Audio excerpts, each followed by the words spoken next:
Oke, rekan-rekan atas ya atas badai ringan mangga biasa geser biasa paling dia di luar oke pami nyalse mah biasa dirinya meh dia katawis badai ringannya siapnya alhamdulillah hatur nuhun ya ka rekan-rekan anu tos dongkap kurang kawitan wae bismillahirrahmanirrahim assalamualaikum warahmatullahi wabarakatuh asa aya keneh lagunya tapi tenang naon kata jadi back sound. Ya alhamdulillah wassalatu wassalamu ala rasulillah wa ala alihi wa sahbihi wa mawalah abad. Puji syukur rekan-rekan sekalian yang malam hari ini berkesempatan untuk hadir di Kopdar Jumat malam. Bergesernya aya nama jadi Jumat malam karena beberapa hal yang sudah kita sampaikan di pekan lalu. Kemudian salawat serta salam semoga terlimpah curah kepada Nabi besar Muhammad sallallahu alaihi wasallam. Ada beberapa informasi juga yang ingin saya sampaikan kepada antum sekalian. Yang pertama, kita berduka, berbelasungkawa atas meninggalnya istri Kang Yuda. Istri Kang Yuda yang kalau teman-teman tahu di Kopdar awal-awal yang pakai kacamata, yang badannya besar. Kemudian sebelum Ramadan, istrinya jatuh sakit, dioperasi. Singkat cerita, kemudian selesai itu ternyata setelah operasi itu bukan membaik tapi ternyata masih ada proses tambahan dan beliau memutuskan untuk tidak bantu dulu di kegiatan biar fokus di rumahnya dan pada Allah begitu istrinya meninggal begitu ya. Jadi kita doakan mudah-mudahan Teh Ica ya almarhumah diberikan tempat sebaik-baik tempat oleh Allah Subhanahu wa taala. Apalagi kita juga mengenal ada dalil yang mengatakan salah satu orang yang masuk surga itu sakitnya seperti perut begitu ya. Teh Ica sakitnya di bagian perut waktu itu. Dan ini hari ke berapa ya Ki? Hari kelima ya, hari kelima. Jadi meninggalnya tepat hari Ahad kemarin. Nah. Pas minggu kemarin ya kita cerita sudah seminggu dirawat ternyata ya ada kodok lain yang sudah Allah rencanakan ternyata akhirnya meninggal dan sekarang tuh berarti tahlilan yang kelima begitu ya di Bojong Malaka. Itu tuh berarti masuknya apa ya? Balai Endahnya. Balai Endah gitu. Itu yang pertama. Kulalet ya. Kita berdoa mudah-mudahan Kang Yuda khususnya beliau begitu ya. Kemudian keluarga yang ditinggalkan diberikan ketabahan, diberikan kesabaran sehingga masih bisa menjalankan aktivitas sebagaimana mestinya. Kemudian yang berikutnya beberapa kejadian belakang ya yang lagi ramai itu ada kejadian KRL. Kemudian hari kemarin kalau nggak salah yang truk itu makan korban lebih banyak yang terbakar. Truk adu banteng sama busnya untuk selama terbakar sampai 17 atau 18 korban yang meninggal. Itu juga kita belasungkawa atas itu. Kemudian berikutnya teman-teman saya juga mau mengucapkan ahlan wa sahlan ke teman-teman Ariki. Sama siapa Ari? Oh Ari, Opik. Atur nuhun tos dongkap. Silahkan boleh mengisi tempat yang sudah disediakan. Kemudian lagi saya tes hadir dari kamu langsung ke instruksi. Ya saya mau mengucapkan mohon maaf ke teman-teman yang puntennya pilih ke awal tuh Pak Abdi. Mudah-mudahan aya sekedik-sekedik makadangu terus nyambung lahnya gitu kira-kira. Atur nuhun ke teman-teman yang sudah hadir. Saya cuma mau bilang begini, barangkali ada teman-teman yang sudah biasa ikut Kopdar dari awal sampai mungkin pertemuan sekarang ke-18 terus melihat asa peserta teh jadi ngurangan gitunya. Terus mengurangi rasa semangat gitu. Justru menurut saya mah ini tuh tidak mengurangi, harusnya tidak mengurangi rasa semangat kita. Kenapa? Karena saya harus akuinnya teman-teman yang masih survive datang hari ini atau mungkin baru datang, maka saya bisa berani bilang teman-teman adalah orang-orang yang dipilih atau orang-orang pilihan. Mungkin di malam hari ini ada yang lagi santuy, lagi males, lagi demut deh pokoknya mah. Tapi alhamdulillah datang ke program Katro yaitu Kopdar begitu. Jadi jangan sampai ada persoalan karena sedikit justru nggak datang. Justru kalau antum datang, antum adalah orang pilihan yang punya kemampuan meskipun sedikit tetap jalan. Gitu ya. Nah, kemudian berikutnya malam hari ini Kopdar ke-18 spesial pembahasan nih. spesial pembahasan. Jadi judul ini datang ketika kemarin kita cerita pulang ngomongin cek saya teh aya stiker ucing di kieuan saya teh kieu laguan kita ki geus joget ya. Naonnya eta teh ternyata Kicau Mania gitu. Cek saya teh rantaikeun we jadi tema. Ya lain sih. Lainnya. Nah, Kicau Mania ya. Ini bisa teman-teman lihat ada gambar helm dan sarang ya. Sangkar. Ini maksudnya apa? Ada tagline di bawahnya. Perubahan cuma sampai di lidah, belum sampai ke langkah. Nah, jadi kira-kira nanti yang akan dibahas oleh Kang Tia dari tema Kicau Mania Kopdar 18 malam ini seperti apa? Dari tagline perubahan cuma sampai di lidah, belum sampai ke langkah. Nah, oleh karena itu boleh dong Kang Tia menempati tempat yang sudah disediakan. Teman-teman sudah siap ya? Sudah siap ya? Kang Opik aman Kang Opik? Biasa nama ibak heula teh limis saya masih kena langsung ya. Kumaha Kang Opik mah ngorder satu orderan dibayarna unik dibayarna ku kerupuk satoros. Menang teh bayarna tadi namun menang geus sangguan tah. Oke, kalau begitu selamat datang di Kopdar 18 dengan tema Krisna paling itu Krisna Kang Ridwan iya Krisna tebih pisan di Sidang Sari Hayang Carik di paling itu cenah. Oh jadinya enggak atau mau di depan boleh ya. Selamat datang Krisna. Langsung aja. Nyanggar tengah gaji lah ngobrol jauh jadi itu mau lempang kenapa? Motor tadi mau lempang di keprok lah. Tah eta rancangan Andi tah.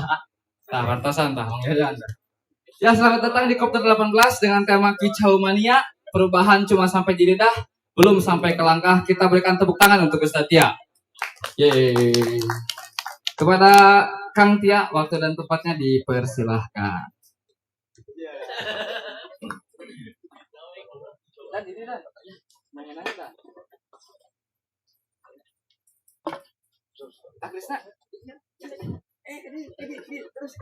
Bismillahirrahmanirrahim. Assalamualaikum warahmatullahi wabarakatuh.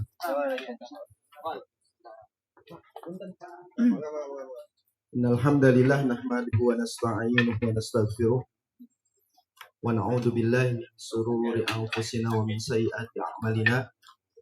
May yahdihillahu fala mudilla lahu wa may yudlil fala hadiyalah. Asyhadu an la ilaha illallah wahdahu la syarika lah wa asyhadu anna Muhammadan abduhu wa rasuluhu alladzi la nabiyya wa la rasula ba'da. Fa ya ayyuhal hadirun usini nafsi wa iyyakum bittaqwallah faqad fazal muttaqun. Allahumma shalli wa sallim wa barik ala Muhammad wa ala ali Muhammad. Rabbi sahri sadri wa yassir li amri wahlul 'uqdatam min lisani yafqahu qawli. Qala lahu ta'ala fi kitabihil karim a'udzu billahi minasyaitonir rajim.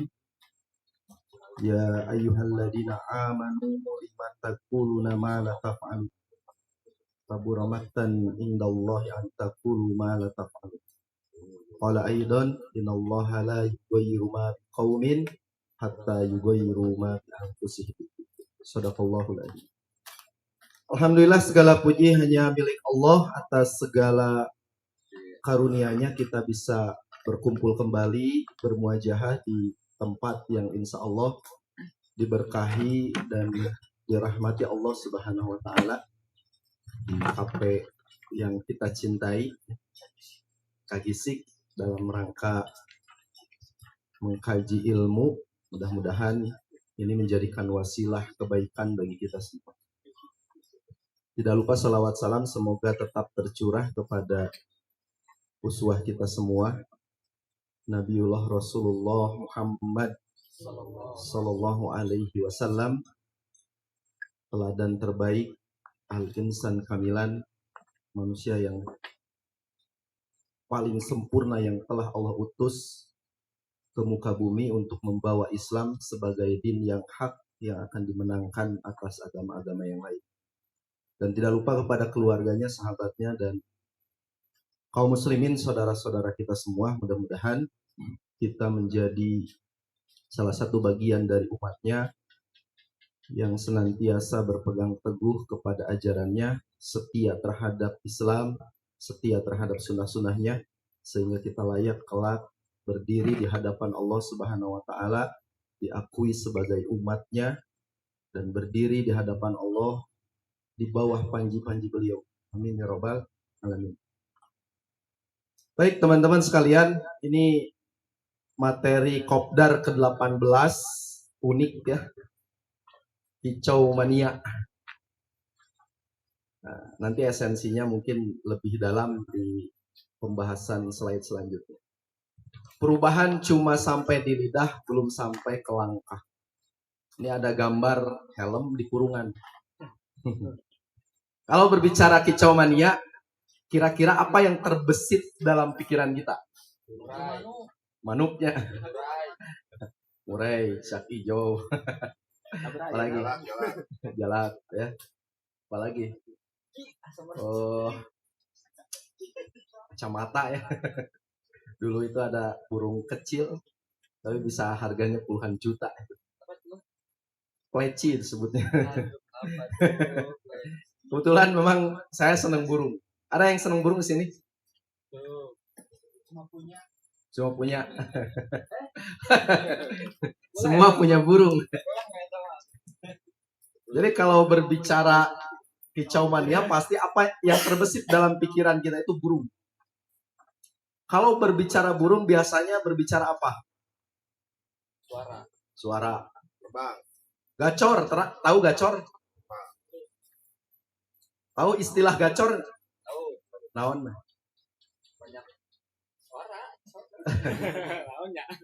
Istilah gacor teh. Kalau istilah judi, kalau gacor itu menangnya. Jackpot, gacor. Ya. Kalau berbicara apa?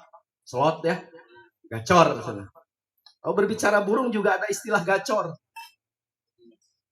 Gacor itu bunyi tanpa henti.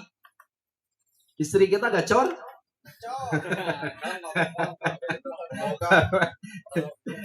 Semua perempuan memang gacor ya. Apalagi kurang resiko, gacor pasti. Dan memang orang-orang yang senang burung biasanya istrinya lebih gacor. Itu fakta itu. Istrinya lebih gacor. Saya pernah ditawari burung oleh temen gitu. Sama mobil itu dibawa ke saya. Kenapa ini om burungnya dijual semua? Istri saya makin gacor. Burung banyak di rumah. Sampai jutaan itu. Istilah gacor ya.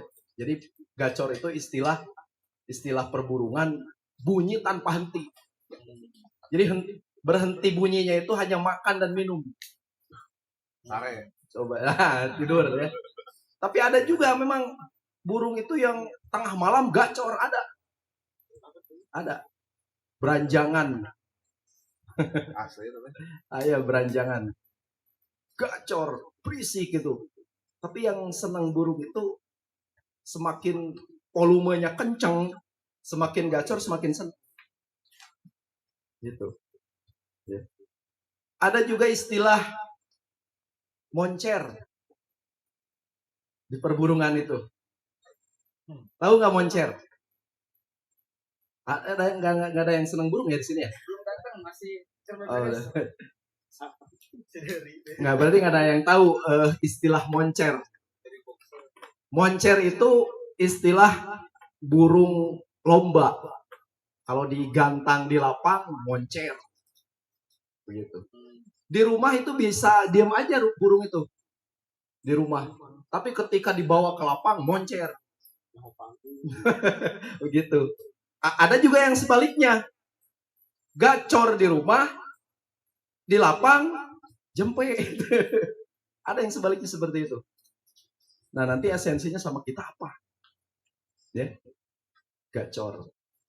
Perubahan cuma sampai di lidah, belum sampai ke langkah. Ya. Nah, saya lanjut.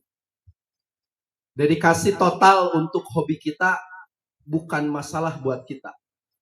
Ketika berbicara burung, ya, orang yang hobi burung itu ngobrol masalah burung dari malam sampai pagi nggak habis-habisnya.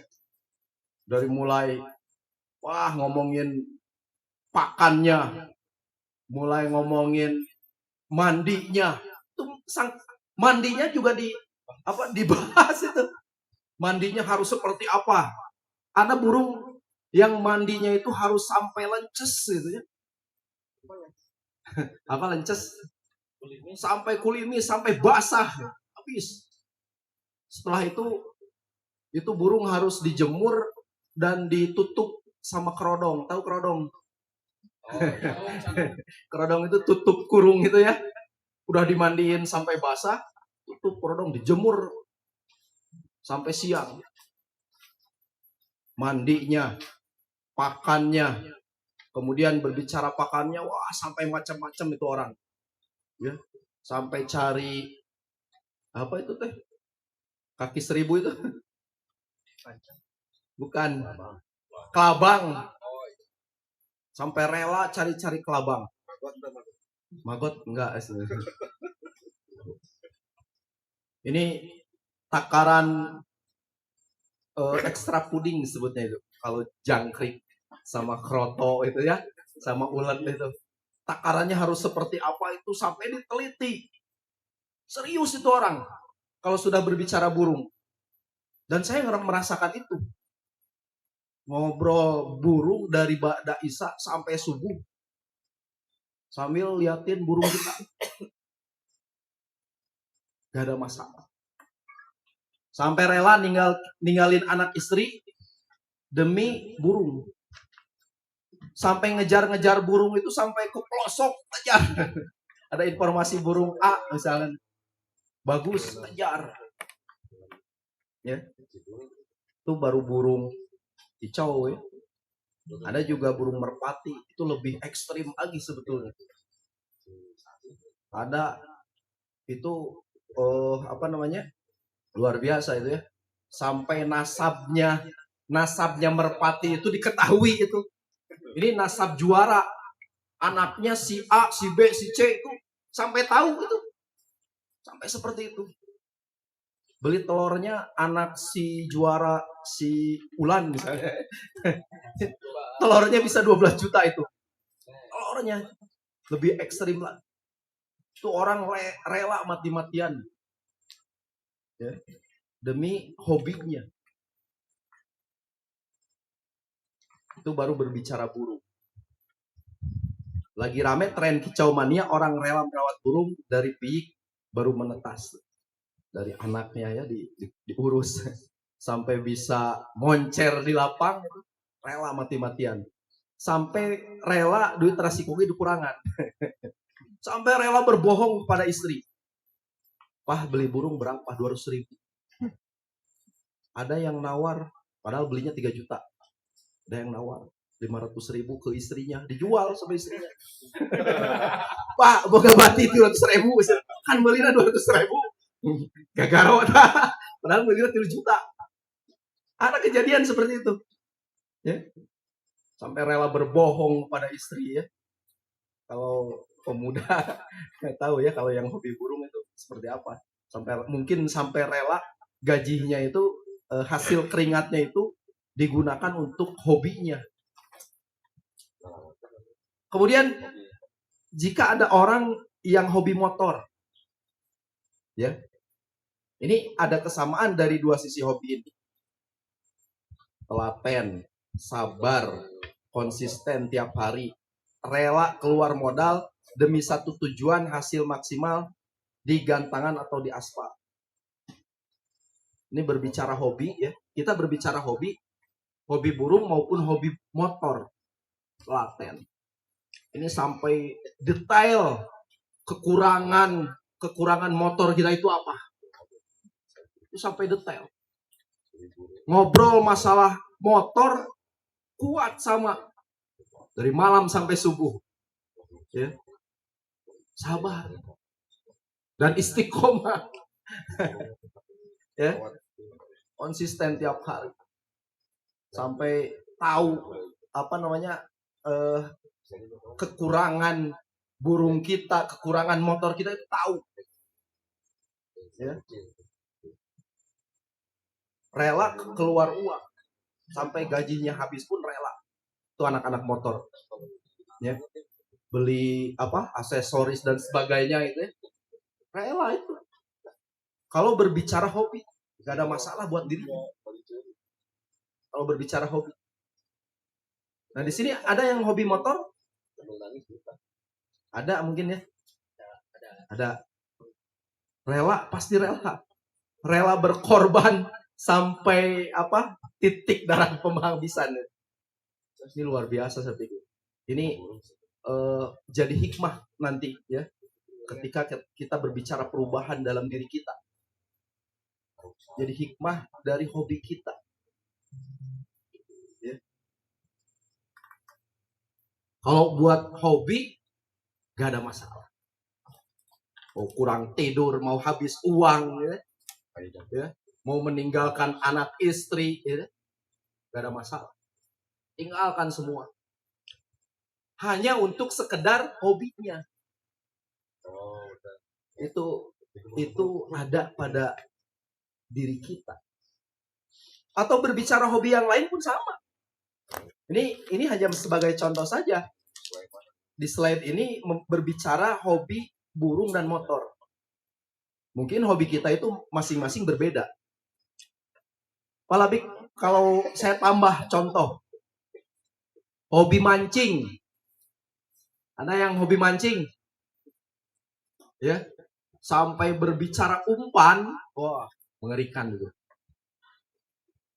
Apalagi mancing lele gitu ya. Sampai cucunguk di blender. Dan hobi-hobi yang lain. Orang sudah tidak mempersoalkan masalah hobinya. Kalau berbicara hobi, masalah yang lain itu lewat. Ini nomor hiji. Gitu ya. Bicara kalau motor cross misalnya ya. Orang sekarang ngabring. Tiap Sabtu Minggu itu saya suka lihat. Rela motornya sampai kotor dan sebagainya. Badannya kotor. Rela. Demi hobi. Rela keluar uang demi hobi. Walaupun sebetulnya jika memang tidak berbenturan dengan kewajiban ya tidak jadi persoalan sebetulnya. Ya. Kalau kita punya hobi ya, tetapi tidak melalaikan kewajiban kita sebagai muslim gak ada masalah. Tidak ada masalah. Baik hobi motor, baik hobi manuk ya. Dan memang kalau berbicara burung nanti ada hukum-hukum yang harus dihindari juga ya. Makanya saya berhenti main burung itu. Yang lebih ininya ngadunya itu berhenti. Tapi kalau di rumah saya masih senang. Kalau ngadu itu saya dulu beli burung 300.000 bisa laku 15 juta.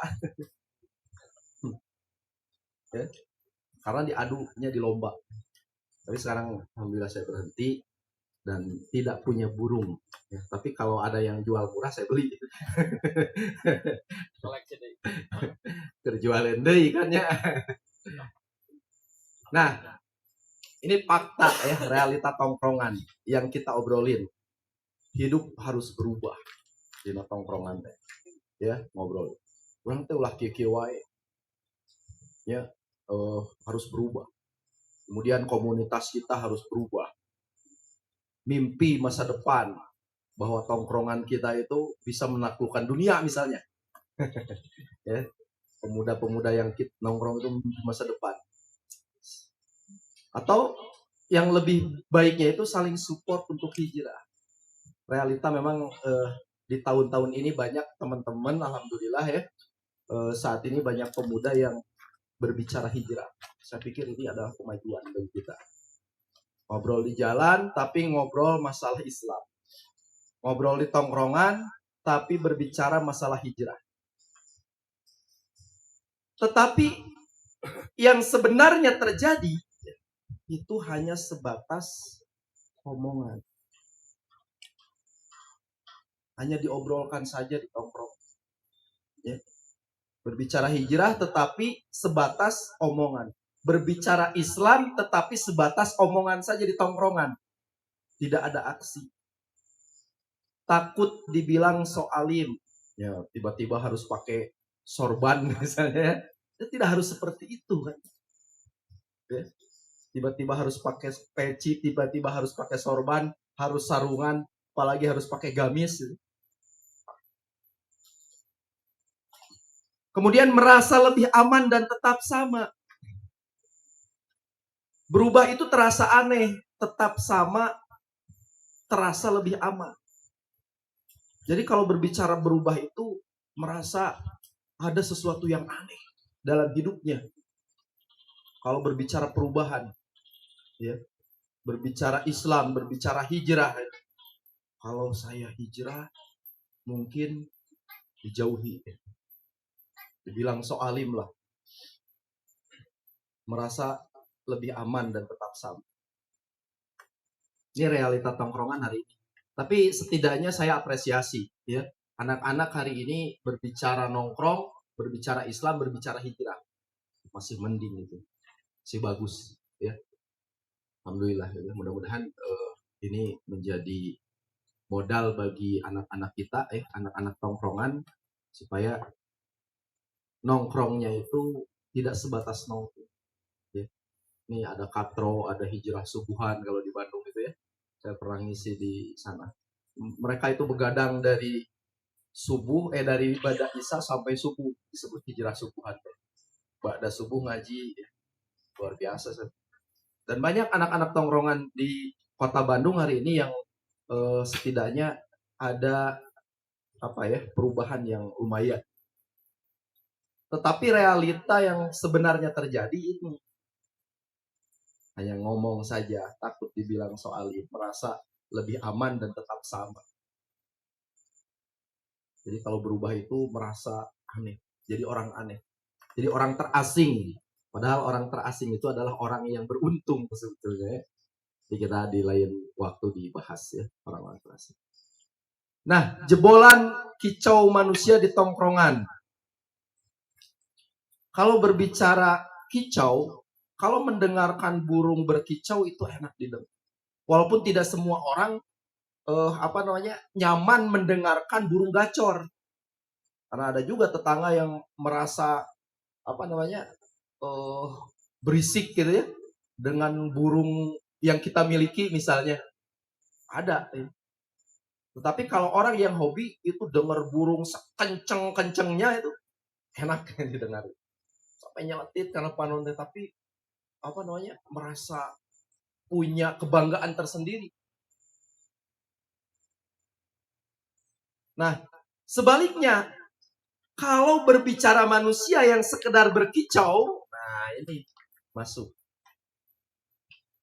Kalau berbicara kita sebagai manusia yang hanya sekedar berkicau, sebetulnya tidak layak kalau manusia disebut kicau ya. hanya sekedar bicara. Kalau berkicau itu kan untuk burung. Jadi ini kata yang sebenarnya mukul ya. Berkicau. Gacor istri kita itu. Gue mau berubah. Mau berubah enggak? Gue sadar kok selama ini salah. Habis ini gue serius mau nata hidup. Ini omongan-omongan yang sekedar diomongkan dalam hati terbesit. Mau berubah.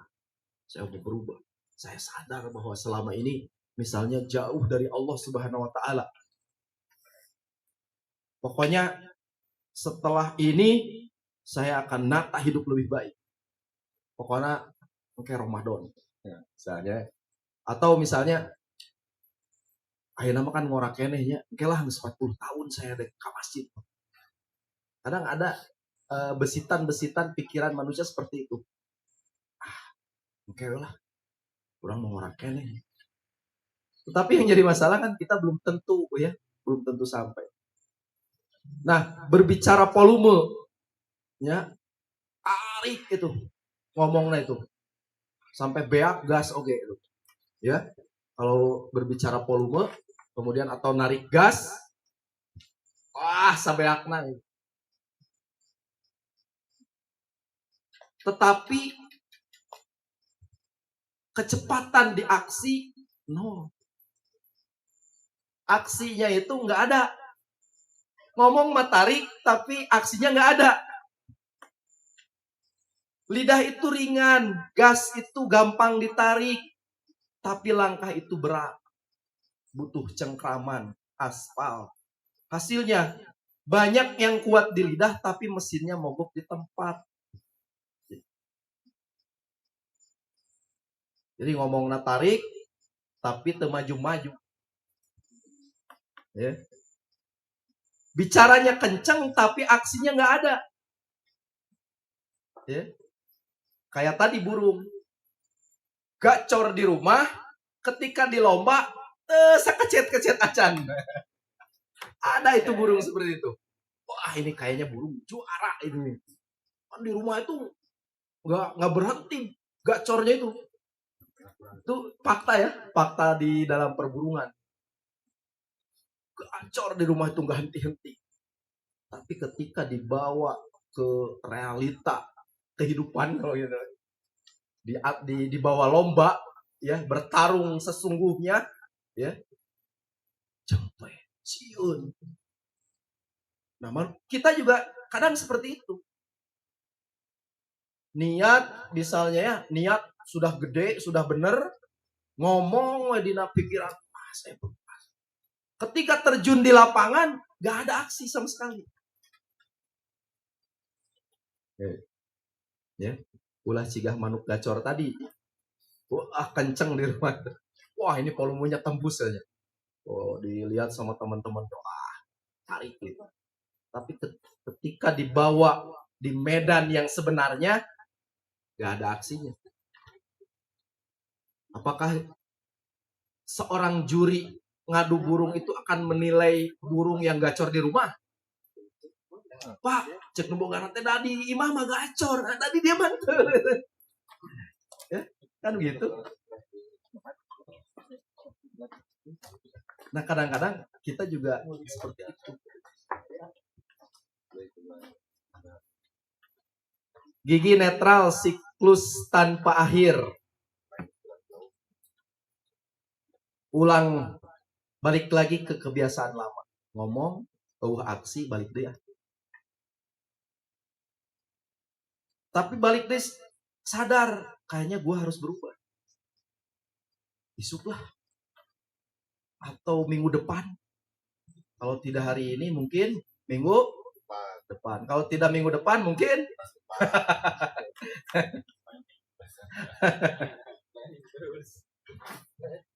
tapi akhirnya ditunda. Nanti aja belum siap. Mungkin 40 tahun. Ya. Nges boga budak. Misalnya. Nges punya istri. Saya akan berubah. Tetapi yang jadi pertanyaan, mungkin nggak niat kita kemudian sesuai dengan keinginan kita nanti? Kita kan tidak tahu apa yang akan terjadi 1 jam ke depan. Kita nggak tahu. Ya. Kalau niat berubah itu ditunda-tunda. Ya. Kalau niat berubah itu ditunda-tunda. Ya.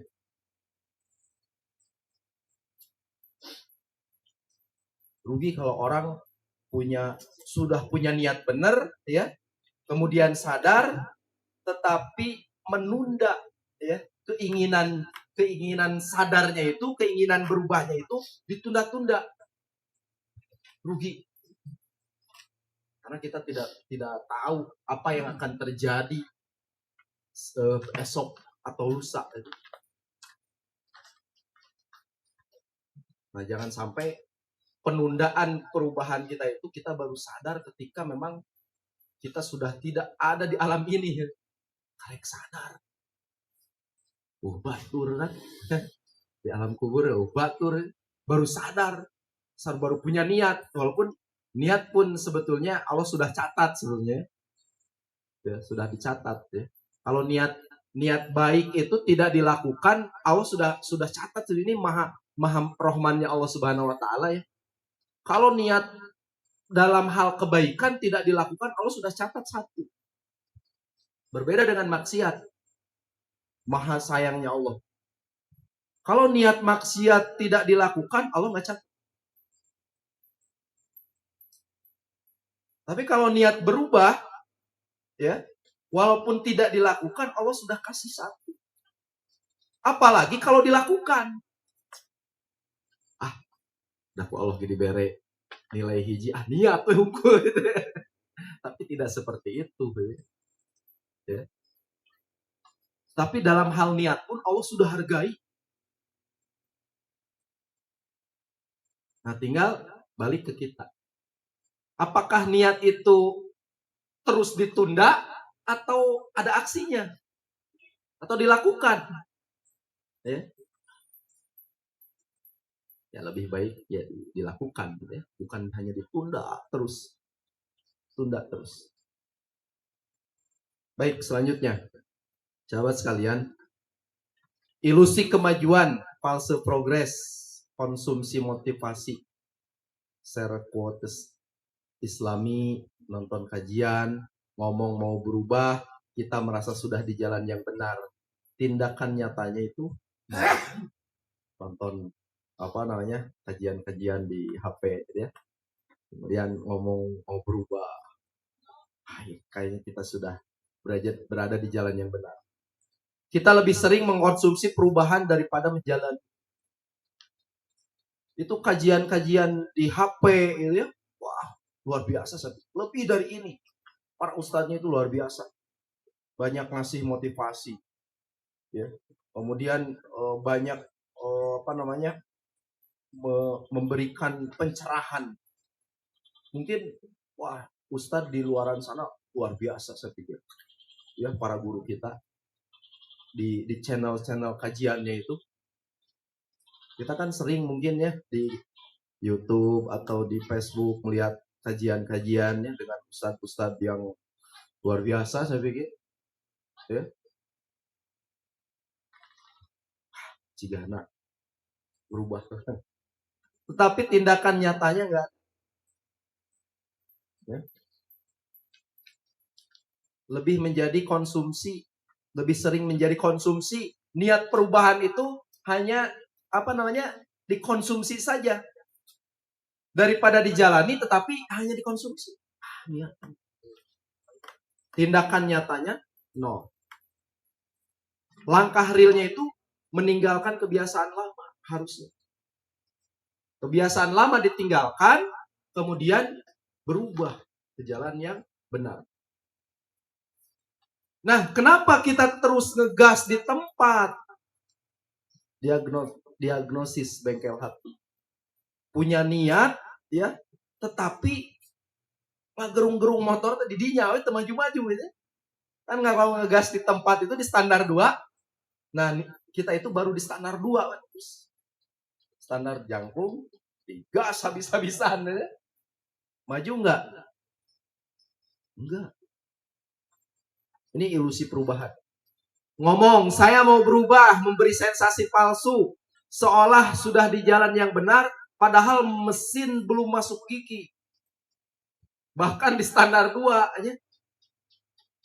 Terasup gigi di standar 2, gas dikencangkan. Agak dengan batur. Ya. Kemudian yang kedua, takut kehilangan tongkrongan. Wah, kayaknya kalau saya jadi berubah jadi soleh misalnya ya. Jadi rajin ke masjid misalnya. Wah, kayaknya nggak akan diterima sama anak-anak. Nongkrong juga jadi gak nyaman. Ya. Takut kehilangan tongkrongan. Akhirnya balik lagi. Dan realitas circle itu segalanya. Takut dijauhi atau dianggap sok suci. Akhirnya milih tetap sama biar diterima. Karena tongkrongan kita itu, teman-teman kita itu gak ada yang berubah gitu. Akhirnya orang luka bawakan.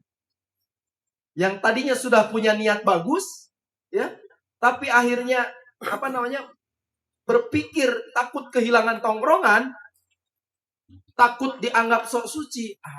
Jadi orang berbaur kembali. Ya.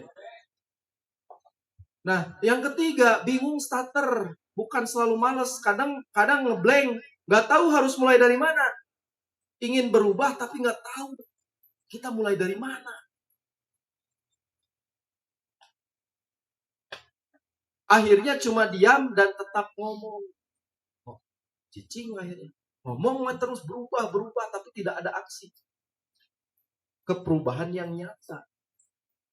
Nah, mudah-mudahan tongkrongan kita di setiap malam Sabtu itu menjadi tongkrongan yang memang menjadikan perubahan yang nyata dalam hidup kita lebih baik, menjadikan perubahan yang nyata ke arah Islam. Ya. Kita memahami Islam, kita mengamalkan Islam, ya, kita taat terhadap Islam. Ya. Mudah-mudahan tongkrongan kita ya, bermanfaat di dunia maupun di akhirat. Amin ya Bang. Nah, ini filter penilaian Allah. Itu kebal omong kosong. Omongan kosong. Niat di bibir. Penampilan harta. Ya. Ini Allah Subhanahu wa taala memberikan gambaran ya dalam Al-Qur'an. Bahkan Allah membenci. Ya. Allah itu membenci. Ya ayyuhalladzina amanu lima taquluna ma la taf'alun. Wahai orang-orang yang beriman, janganlah kalian mengatakan sesuatu yang tidak kalian lakukan. Saya mau berubah. Ya Allah, saya mau sholat subuh keberangan di masjid. Misal ada terbesit dalam hati, tapi tidak melakukan itu. Kata Allah, kabura maqtan indallahi an taqulu ma la taf'alun. Murka Allah terhadap orang-orang yang mengatakan sesuatu tetapi tidak melakukannya. Murka Allah itu. Ya. Di dalam hati berubah. Misal saya akan berbuat baik kepada orang tua, tapi kenyataannya nggak ada misalnya. Ya. Kabura maqtan indallah an taqulu ma la taf'alun.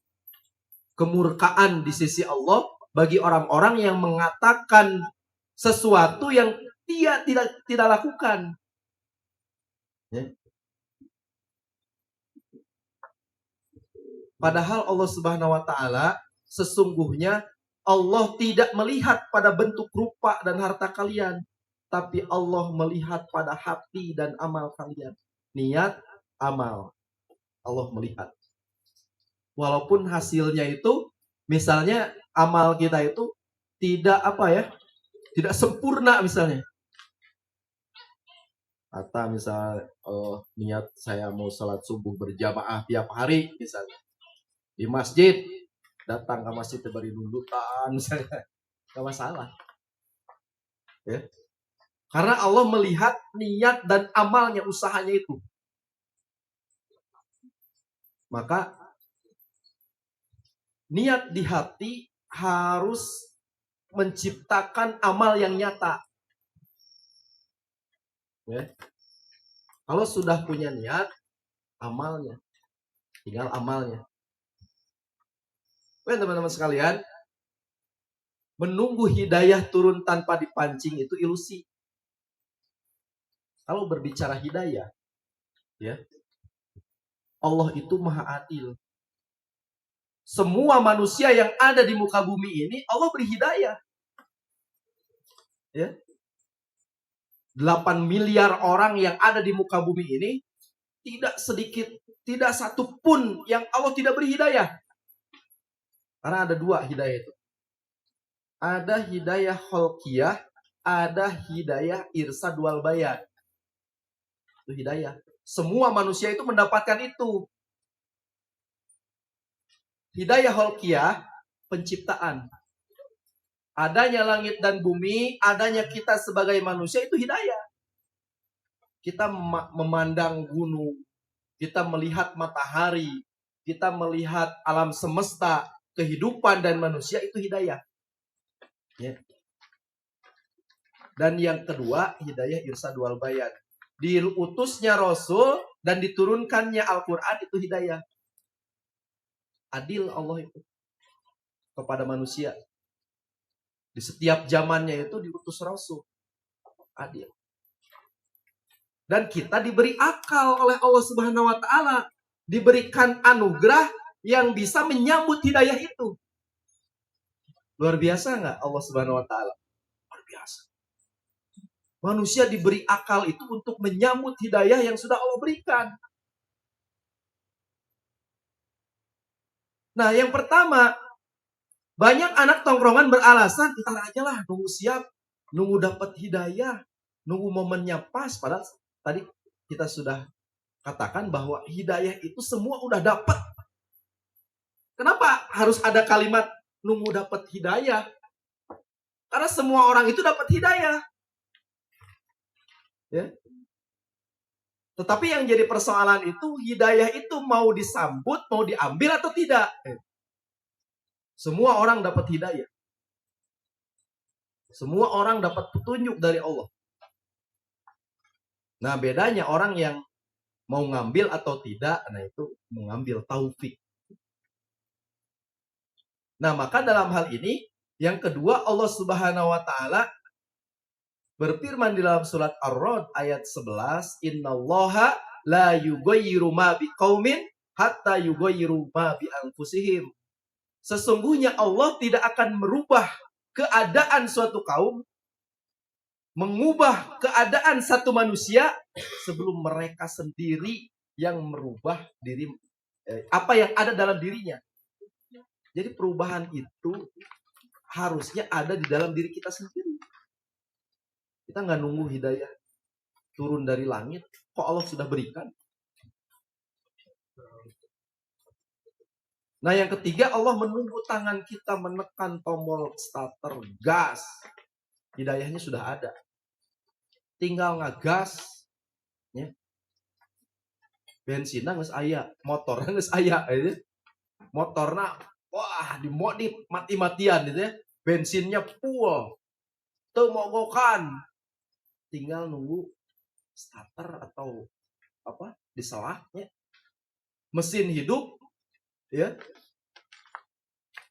mesin kehidupan gak akan hidup kalau kita cuma duduk di jok melihat kunci kontak. Duduk di jok, mesinnya gak dihurungkan. Walaupun tadi kan motornya itu sudah bagus, bensinnya sudah ada, hidayahnya sudah ada. Ya. Hidayah itu sudah ada, sudah Allah berikan kepada semua orang. Tinggal nunggu di starter. Ya. Tapi kalau hidayah itu tidak disambut, tidak diambil, tidak ada aksi, selamanya kita tidak akan berubah. Dan Allah tidak akan merubah merubah dengan tiba-tiba gitu ya. Allah dirubah. Karena yang pertama tadi, hidayah itu Allah sudah berikan. Tinggal nunggu aksi. Ya. Kalau tadi ada kalimat nunggu dapat hidayah, Allah tidak adil kalau begitu. Padahal Allah Maha Adil. Dan memang Allah telah berikan hidayah kepada semua manusia. Tinggal kita mau tekan tombol starter atau tidak. Jadi mesin kehidupan gak akan hidup kalau kita itu hanya duduk di jok melihat kunci. Ngomong hungkul, tapi gak ada aksi. Kita gak akan berubah selamanya. Baik teman-teman sekalian, di selanjutnya kita akan flashback ke masa lalu para sahabat. Sepenggal kisah sahabat, mereka juga punya masalah. Bahkan lebih mengerikan daripada kita sebetulnya. Masa lalu yang kelam.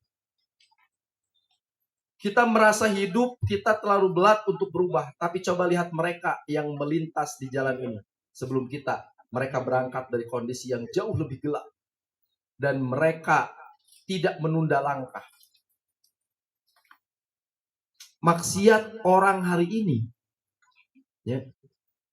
Misal minum homer, paling kuat sakumaha minum homer itu. Orang paling kuat mabok kayak pokoknya nama sabanjaran. Paling kuat sakumaha? 2 botol lah ya. Alah. Umar bin Khattab masa drum. Sampai Madinah itu ketika turun ayat Homer, ya, ditumpahkan oleh para sahabat, sekota Madinah bau alkohol, coba bayangkan. Karena udah mengerikan itu orang-orang terdahulu itu, orang-orang soleh sebelum kita ya, yang kemudian berubah, luar biasa. Ya. Sejahat-jahatnya kita hari ini, ada nggak orang Banjaran ngelahirkan budak awe langsung alungkeun ka kasusukan? Ada nggak? Ada ya. Arab jahiliyah dulu begitu para sahabat. Ini kisahnya. Umar bin Khattab dulu keras membenci Islam, berniat membunuh Nabi. Sampai sudah menghunuskan pedangnya, gitu ya. Ingin menemui Rasul SAW, yang kemudian dia akan bunuh. Saya akan bunuh si murtad, katanya. Bahasanya kan seperti itu. Dia yang sudah memecah belah bangsa kita, orang-orang Arab. Tetapi memang karena Allah memang sudah memberikan hidayah, dan Umar bin Khattab mau menyambutnya. Ketemu, dan ini memang satu kisah yang luar biasa. Di antara 2 Umar yang didoakan oleh Nabi ya untuk untuk mendukung Islam, ya, yang diijabah oleh Allah doanya itu adalah Umar bin Khattab.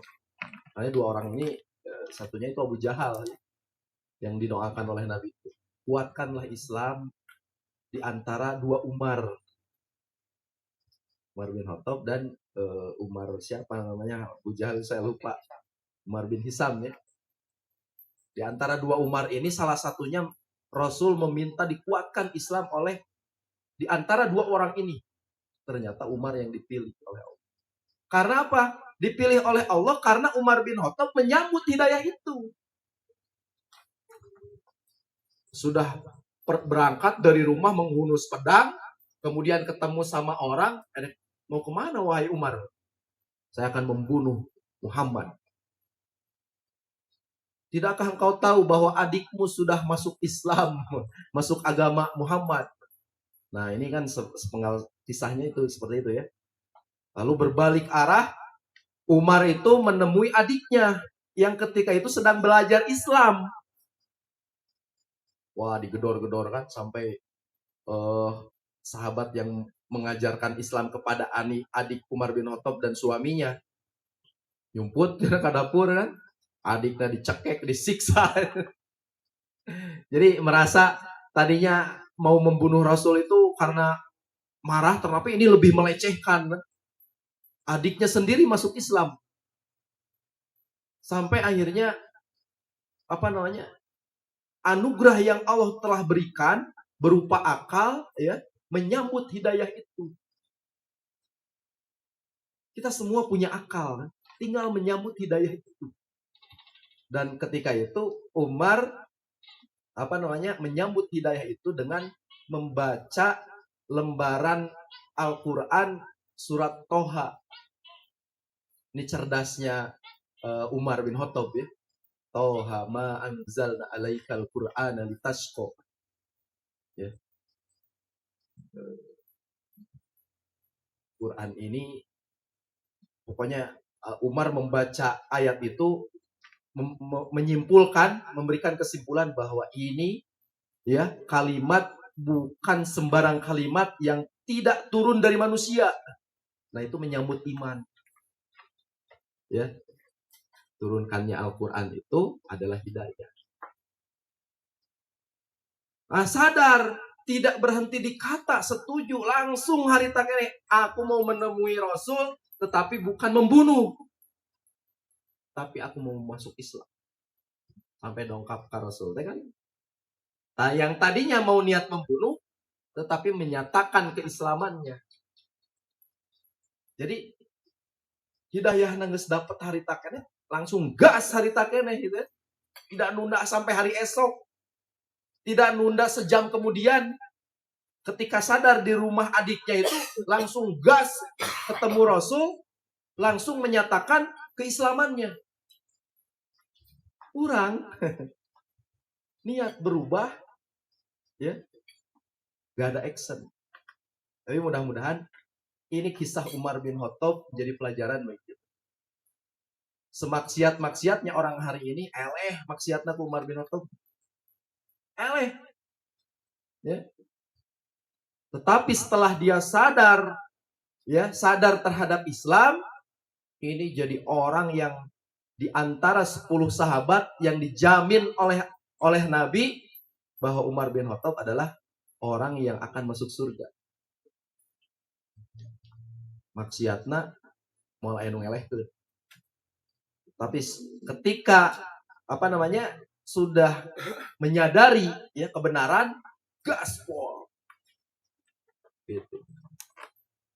Dan luar biasanya beliau adalah salah satu orang yang dimuliakan oleh Allah Subhanahu wa taala dengan dijanjikan dari 10 sahabat satu di antaranya Umar bin Khattab itu adalah orang yang dijamin masuk surga. Karena tadi sadar, gas langsung. Nah, mudah-mudahan kita pun bisa mengambil pelajaran dari kisah sahabat. Nah, Fudail ibnu Iyad dulu pernah ngerampok yang hidup di jalanan. Ya, begalnya. Lalu ayeuna budak-budak geng ngabegal, telat. Geus aya nu leuwih edan. Sahabat Fudail ibnu Iyad. Ya. Reaksinya tidak menunggu besok. Malam itu juga dia putar balik. Alam ya'ni lilladina amanu antahsya'a qulubuhum lidzikrillah. Belum tibakah waktu bagi orang-orang yang beriman untuk tunduk hati mereka mengingat Allah? Pertanyaan begitu. Ya. Mau sampai kapan? Kita nunggu tunduk hati kita mengingat Allah dan taat kepada Allah. Nih, garong ya, tidak menunggu besok. Malam itu juga putar balik gitu. Ya. Maka pelajaran perubahan tidak nunggu siap, tapi dimulai dari satu keputusan. Ya, keputusannya itu aksi. Nah, ini perbedaan kita dan mereka ya, para legend. Masa lalu kita banyak dosa tapi masih zona aman. Kita sudah sadar bahwa dosa kita itu banyak. Nih, kalau termasuk saya ini, kalau dosa bisa, kata Imam Ibnu Mubarak, kalau dosa bisa mengeluarkan bau, mungkin bau yang keluar dari saya, wah, mengerikan. Tetapi perbedaan dengan mereka, memusuhi Islam, perampok jalanan, masih jauh dosa orang jeung para pendahulu kita. Pernah nggak orang kan micen budak awewe dikubur hidup-hidup kan enggak? Umar bin Khattab itu melakukan itu. Maboknya di sadrem. Nah, garong Fudail bin Iyad itu bukan main-main itu. Sampai main bunuh habisi, ya. Hartanya dirampas, isi semua. Tapi ketika menemukan kebenaran, gaspol. Saat sadar, kita, ya nantilah, nunggu siap, nunggu punya anak, nunggu 40 tahun misalnya. Tapi mereka para legend, detik itu juga berubah langsung. Gas. Tindakan. Kita hanya banyak ngomong, berhenti di lisan, dan share quotes. Tapi para legend langsung melangkah tebus kesalahan. Hasil kalau kita muter di tempat ya, jadi nyawe, nggak ada perubahan. Tetapi para legend sejarah berubah luar biasa.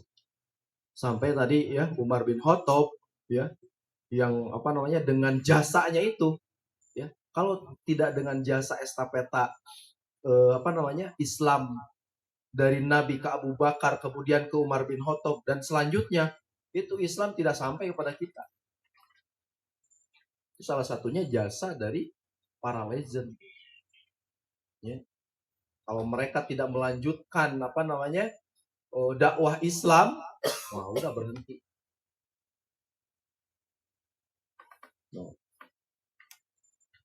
Nah, benang merahnya mereka tidak sempurna. Mereka punya masa lalu. Ya. Bahkan masa lalunya itu lebih gelap daripada kita. Para legend itu. Ya, para sahabat yang mulia. Itu masa lalunya lebih gelap. Ya. Abu Zar Al-Ghifari, ada Abu Zar Al-Ghifari sama keluarga Garong gitu ya. Keluarga Garong itu. Ya. Gelap. Mereka punya kesalahan. Tapi yang membedakan mereka dan kita ya,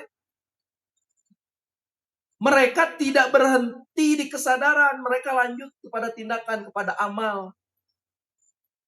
Nah, bedanya kita dan mereka. Tapi mudah-mudahan dengan sepenggal kisah ini kita bisa meneladani para legend kita, para sahabat yang mulia. Masalahnya bukan kita tidak punya kesempatan untuk berubah, tapi kita terlalu sering menunda langkah. Kesempatan itu selalu ada. Ya. Tapi banyak ditunda. Kata siapa kesempatan tidak datang 2 kali? Berkali-kali kesempatan berubah itu datang kepada kita. Kadang-kadang ada kalimat kesempatan itu tidak datang 2 kali. Berkali-kali kesempatan untuk berubah ke arah lebih baik datang kepada kita. Itu saking sayangnya Allah kepada kita. Nah, mereka berubah bukan karena hidupnya mudah, tapi karena mereka tidak menunda. Babari dah, Umar bin Khattab nabinya masih ada gitu ya.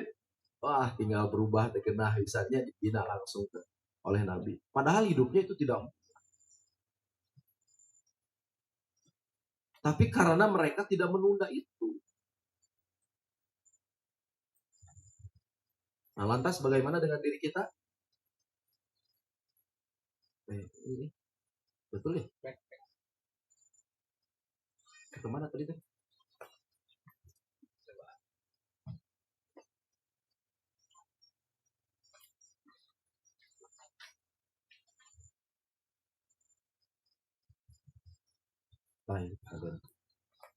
Kita bisa sabar merawat mesin rusak sampai halus. Sabar, telaten, teliti gitu ya. Sampai kalau berbicara roller itu digeramkan gitu ya. Kalau berbicara motor, wah, ya asal ngesek seetik, wah, itu telitinya, minta ampun. Telaten merawat burung piyik sampai juara. Dari makanannya, mandinya, dan sebagainya gitu ya. Rapi, sabar, istiqomah. Kenapa kita nggak sabar merawat diri sendiri? Nggak istiqomah merawat niat untuk berubah? Menjadi pertanyaan. Tanyakan ke cermin tongkrongan. Kita benar-benar ingin berubah atau cuma sekedar terlihat ingin berubah? Ini perubahan itu serius atau tidak? Karena keseriusan berubah itu dengan aksi nyata. Bukan hanya gacor di mulut, gitu ya. Tetapi aksi nyata. Nah, masuk gigi 1, panduan awal menggerakkan mesin. Jadi coba kita hadir dulu. Konsisten. Hadir kopdar ya. Ikut ruang belajar. Kopdar itu positif. Nggak usah mikir berat. Nongkrong aja dulu. Saya membebaskan. Sok itu teman-teman kalau ngerokok ngopi akan bebas. Aman. Ya. Ngerokok silahkan. Nongkrong. Gak usah mikir berat, nongkrong aja dulu. Servis kelistrikan utama mulai belajar dan jaga sholat. Ini kabel utamanya. Ini pulang kopdar jangan sampai sholat subuh kesiangan ya. Sholat subuh kesiangan di masjid. Ya teman-teman, coba niatkan dari sekarang. Niatkan dari sekarang, kalau besok subuh saya mau sholat subuh berjamaah di masjid. Nggak ketinggalan qoblanya. Ini langkah awal. Ya, mulai belajar.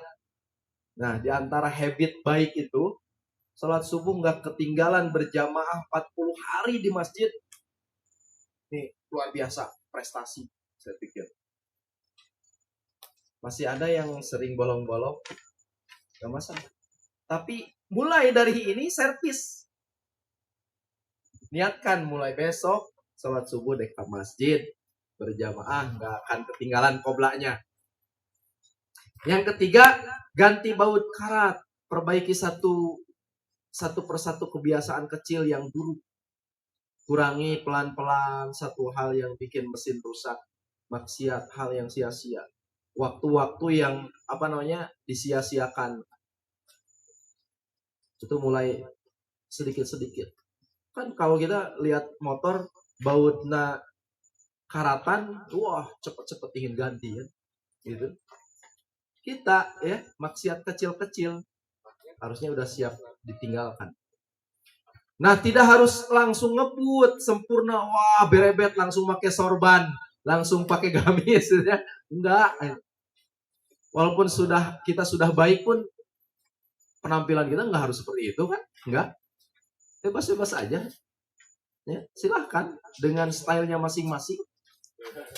Yang penting kita berada di dalam masih ada di dalam koridor ketaatan kepada Allah. Tapi roda harus mulai berputar pelan-pelan tapi nyata, pelan-pelan tapi sampai memang. Masalahnya bukan kita tidak tahu jalan pulangnya, masalahnya kita belum benar-benar berani melepas kopling. Kita gas teh geus tarik, gigi geus asup, koplingnya teu dilepaskeun. Kan teu maju-maju punya gerung. Ya. Mun motor kuplingnya. Ay motor tahu kuplingan mah asup gigi digas langsung ngapung. Nah, selama ini hanya di lidah. Roda kehidupan kita akan membusuk di garasi yang sama. Ya. Tapi detik di mana roda itu mulai berputar sekecil apapun tarikan gasnya, disitulah perubahan benar-benar dimulai. Gasnya pelan, giginya masuk, kuplingnya dilepas pelan-pelan, kan maju. Walaupun lama tapi sampai. Ya. Sampai pasti. Berbeda tadi dengan giginya masuk, gasnya ditarik, kuplingnya tadi dilepaskan. Teu maju-maju. Ya. Maka disitulah perubahan benar-benar dimulai. Gas. Mulai laut kencang. Kan kalau udah di jalan kan pelan-pelan dari rumah, dari gang. Kalau udah di jalan raya, di jalan bagus pasti ingin kencang kan. Kalau circle-nya kita, gaulnya atau kehidupan kita ya, nongkrongnya sudah di circle yang bagus, pasti kencang.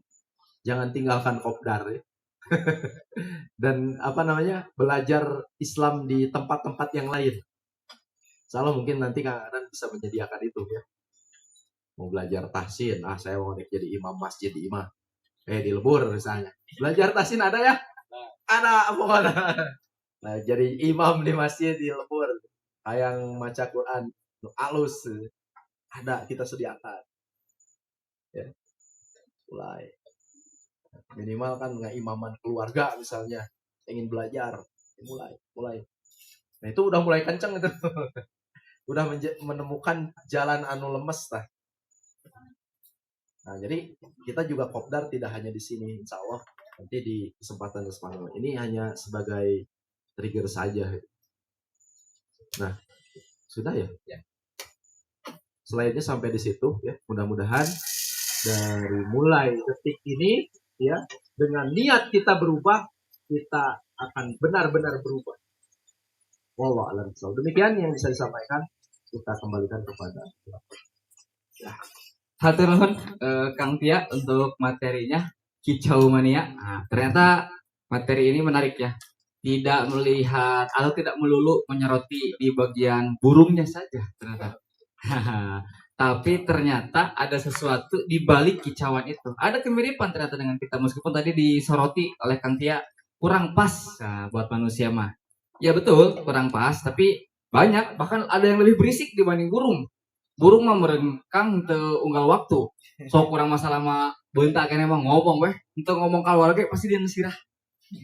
Berisik gitu nya kepala teh. Bener tuh gitu. Nah, ternyata di balik kesamaan itu ada yang berbeda. Apa yang berbeda? Maka kita punya potensi untuk berubah itu tidak sekedar dari lisan tapi sampai ke aksi nyata. Bahkan tadi kalau mau menambahkan sedikit ya terkait salah satu kisah, kenapa saya cantumkan Umar itu? Karena saya tertarik dengan kisahnya beliau sebagaimana tadi disantumkan bahwa beliau itu adalah orang yang dulu sangat melawan atau sangat memusuhi Islam. Sememusuhi apa tadi? Sampai mau membunuh Rasul, menantang Rasul. Dan Umar itu adalah orang yang jago gulat. Sampai pada saat ketika tadi rencana mau membunuh ternyata nggak jadi, di hari yang sama juga ya Kang Tia kalau nggak salah, di hari yang sama juga ternyata Umar mendeklarasikan dirinya masuk Islam. Ya kan? Kemudian ternyata pada saat itu di Mekah orang-orang tuh tabu, era bahkan sieun mun aya nu disebut asup Islam teh. Naon cik kira-kira dilakukan ku Umar pas asup Islam? Ku Umar kan ayeuna mah tawanya baheula mah tawanya di sosial medianya eta ku Umar tiap rumah anu memusuhi Islam diketokan. Tok tok tok urang asup Islam. Tok tok tok urang asup Islam. Kabayang teu geunjeungna juga kumaha. Mun ayeuna urangnya di-share ka grup-grup gitu nya. Urang asup Islam euy, urang asup Islam euy gitu. Sangkingku tidak menunda dan punya kesadaran tingkat dewa. Cek saya mah eta kesadaran tingkat dewa beneran. Nah, saya juga mengira mudah-mudahan teman-teman pun sama lah kira-kira seperti itu. Baik, ada waktu kurang lebih 25 menit. Barangkali ada sesuatu yang ingin di-sharingkan, baik pertanyaan, pernyataan, atau mungkin sanggahan. Barangkali ada sesuatu yang tidak sama dengan temuan-temuan teman-teman di lapangan. Mangga, silakan. Kita kasih waktunya. Atau mau testimoni? Betul, saya juga benar ternyata setelah 40 tahun melakukan perubahan. Mangga, boleh. Apapun lah, silakan. Nah, Pak RW nih. Pak RW biasanya testimoni terkait kehidupan. Silakan Pak. Assalamualaikum warahmatullahi wabarakatuh. Waalaikumsalam. Apa kan tos penjantan pensiun Januari. Alhamdulillah tos warna bakti. Emang ya ninggal tina judulna kabar teh segaya nu ilham teh kasalamanya dina Kicau Mania. Begitu orang memberitahu anak-anak muda, Kang, rame Kicau Mania. Jangan suka burung apa itu Ya. apa ini? Pas si Kang Dadan tadi ngesarkeun Kicau Mania. Siga nu nya Allah marangkeun tetenya. Allah Maha Pengatur. Pas ninggal dina judul sampai mana perubahan cuma sampai di lidah belum sampai ke langkah. Terbersit oh iya. Orang tua kita pernah mengajarkan tekad ucap lampah. Jadi tekad lah niat Pak ucapkan terus lampahkan kan sesuai Pak. Sering ya sharing lah ya. Ternyata orang tua kita sudah mengajarkan itu. Ya start action deh. Dari niat dulu, niat ucapkan. Dulu pernah ya berbagi pengalaman. Kita maksudnya sharing, tapi dia ngadu argumen. Kan di Islam itu tindakan pula, terus ucapan, terus niat kan paling kecil. Ayo gitu. Jadi di tekad ucap lampah. Nah, kejadian itu bikin Kang, naon contohna? Kami contohnya di nyawa itu kudu niat lah, ucapkan terus lampahkan. Sidik kan. Tah teuing lamun kitu mah cek manehna teh Kang, naon deui nu teori nu lainna. Tah tentunya sharing eta terus berkembang akhirnya mereka sendiri menyadari bahwa ucapan-ucapan puntennya sanes pada ya kadang-kadang kita dakwah bagaimana caranya Kekerasan di budaya, hanya kekerasan di PSP atau WSP, STSP, kekerasan di menjalankan dulu asisten dosen di ISP, perjalanan masalah analog digital itu memang begitu. Ada pelajaran yang sangat signifikan, perbedaannya sangat jauh dengan pembelajaran umat orang-orang zaman dulu. Kan itu analog semua. Tapi ternyata begitu saya di ISP, saya mengasih dosen itu pengajaran kepak kendang dan sebagainya ya. Nah, pas pembelajaran ada program di negara untuk digitalizing pembelajaran untuk perkuliahan. Ya, pembelajaran. Jadi lewat dulu PCD muncul pertama, lewat PCD YouTube pertama muncul. Saya yang ngerjakan dulu. Tapi begitu program itu dijalankan oleh saya sendiri yang menyetop. Dosen-dosen protes semua. Apa yang hilang? Kata saya. Dosennya nggak bisa menjawab. Naon? Ya no. Yang nyana selimanya, ayo kang dede di dia. Ya udah langkan lagi ya. Ada yang hilang rasa guru ke murid. Ikonik dan ciri khas seorang guru ada yang hilang. Apalagi sekarang sosmed semakin banyak. Akhirnya saya menggunakan kalimat netizen gitu. Banyak orang yang meluk agama. Belajar oke, hafalan oke, tapi mau tidak malah. Saya pernah ngajar di SD 2 dulu ya. Pelajaran agama itu 9. Tapi anak tuh bawang lebih karakter. Itu akhirnya apa yang terjadi? Saya mempelajari terus penelitian, tetap seorang guru itu mempunyai naluri,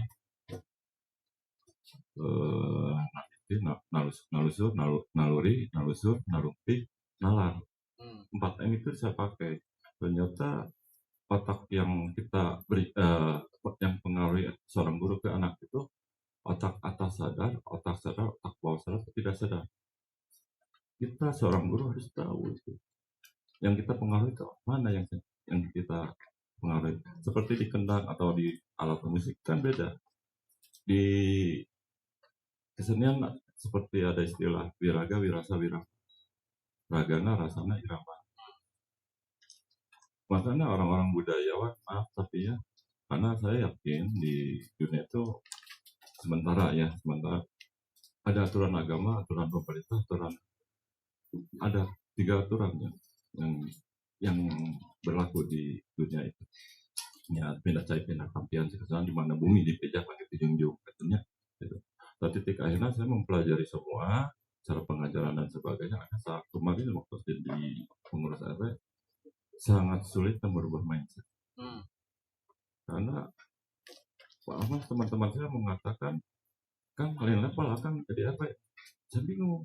Justru penggodokan saya di pengurusan RW selama 12 tahun kemarin 3 periode. Ternyata kesimpulan saya akar itu paling sulit.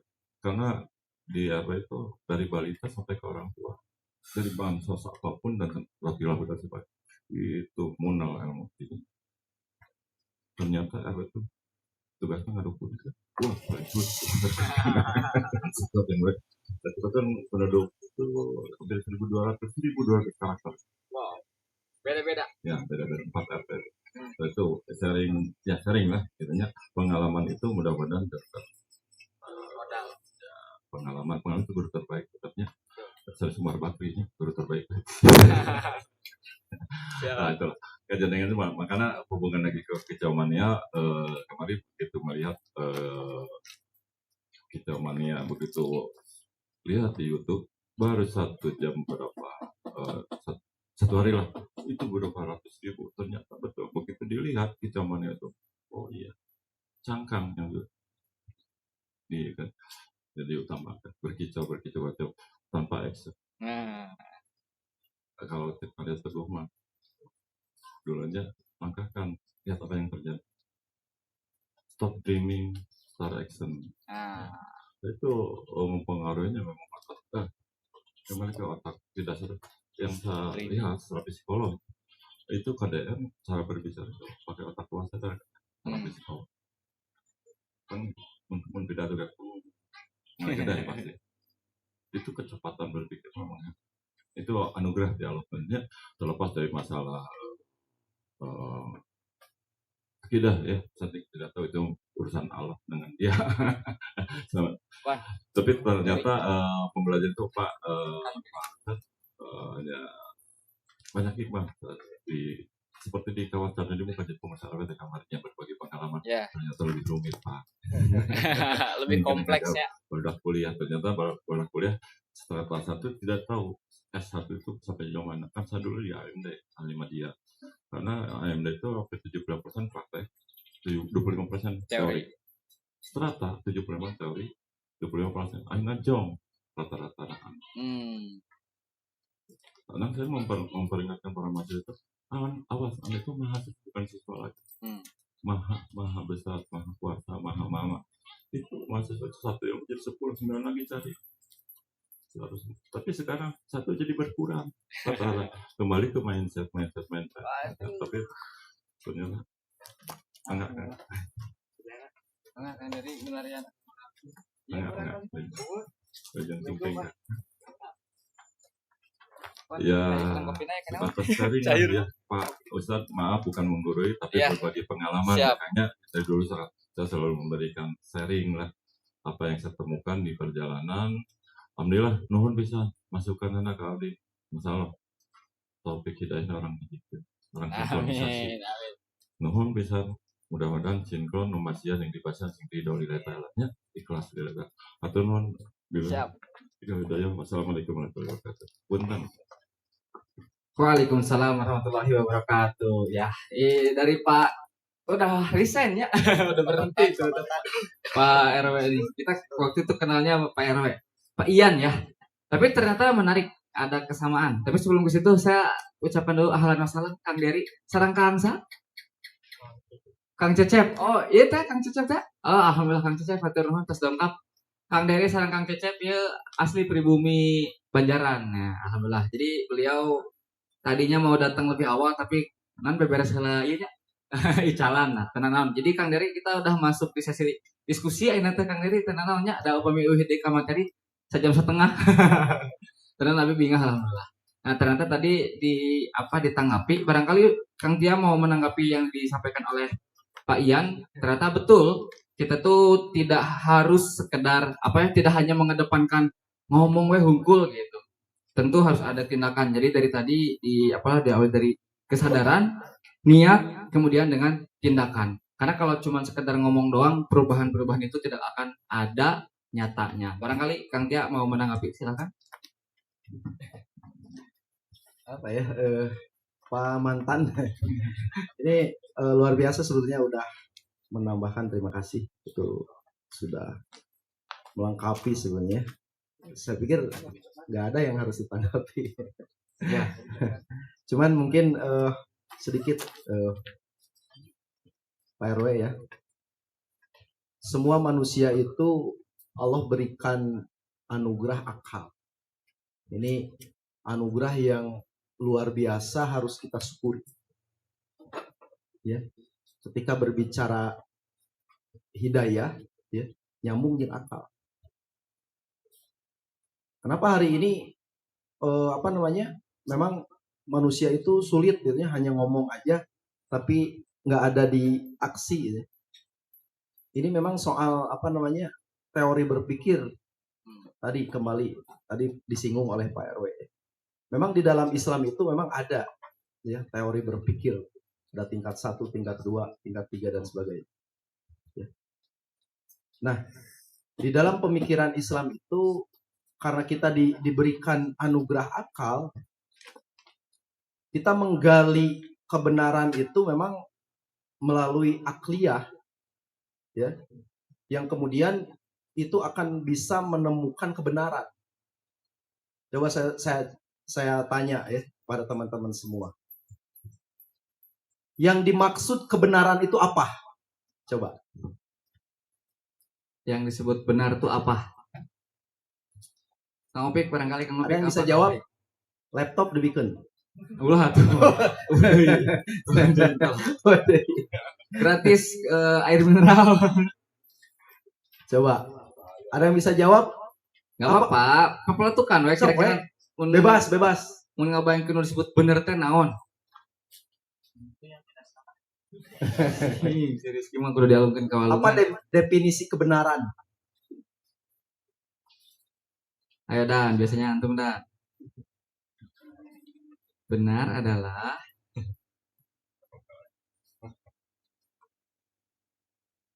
Enggak ada yang bisa jawab. Tahu kabeh. malu-malu kayaknya mah. Sok. Hitung aja dulu. Mang Yayan, papeletukan ya, Mang Yayan biasanya oke. Sebelah kanan. Mang Yayan, Apa itu kebenaran? benar adalah Tengah. 1, 2, 3, 4, 5, 6, 7, 8, 9, 10. Ngetaya. Di kiri. tadi Rizky itu. Ya. Keadaan yang sesungguhnya Mendekati. mendekati. Kayak diberi kerupuk deh. Jadi kebenaran itu adalah pernyataan sesuai dengan kenyataan.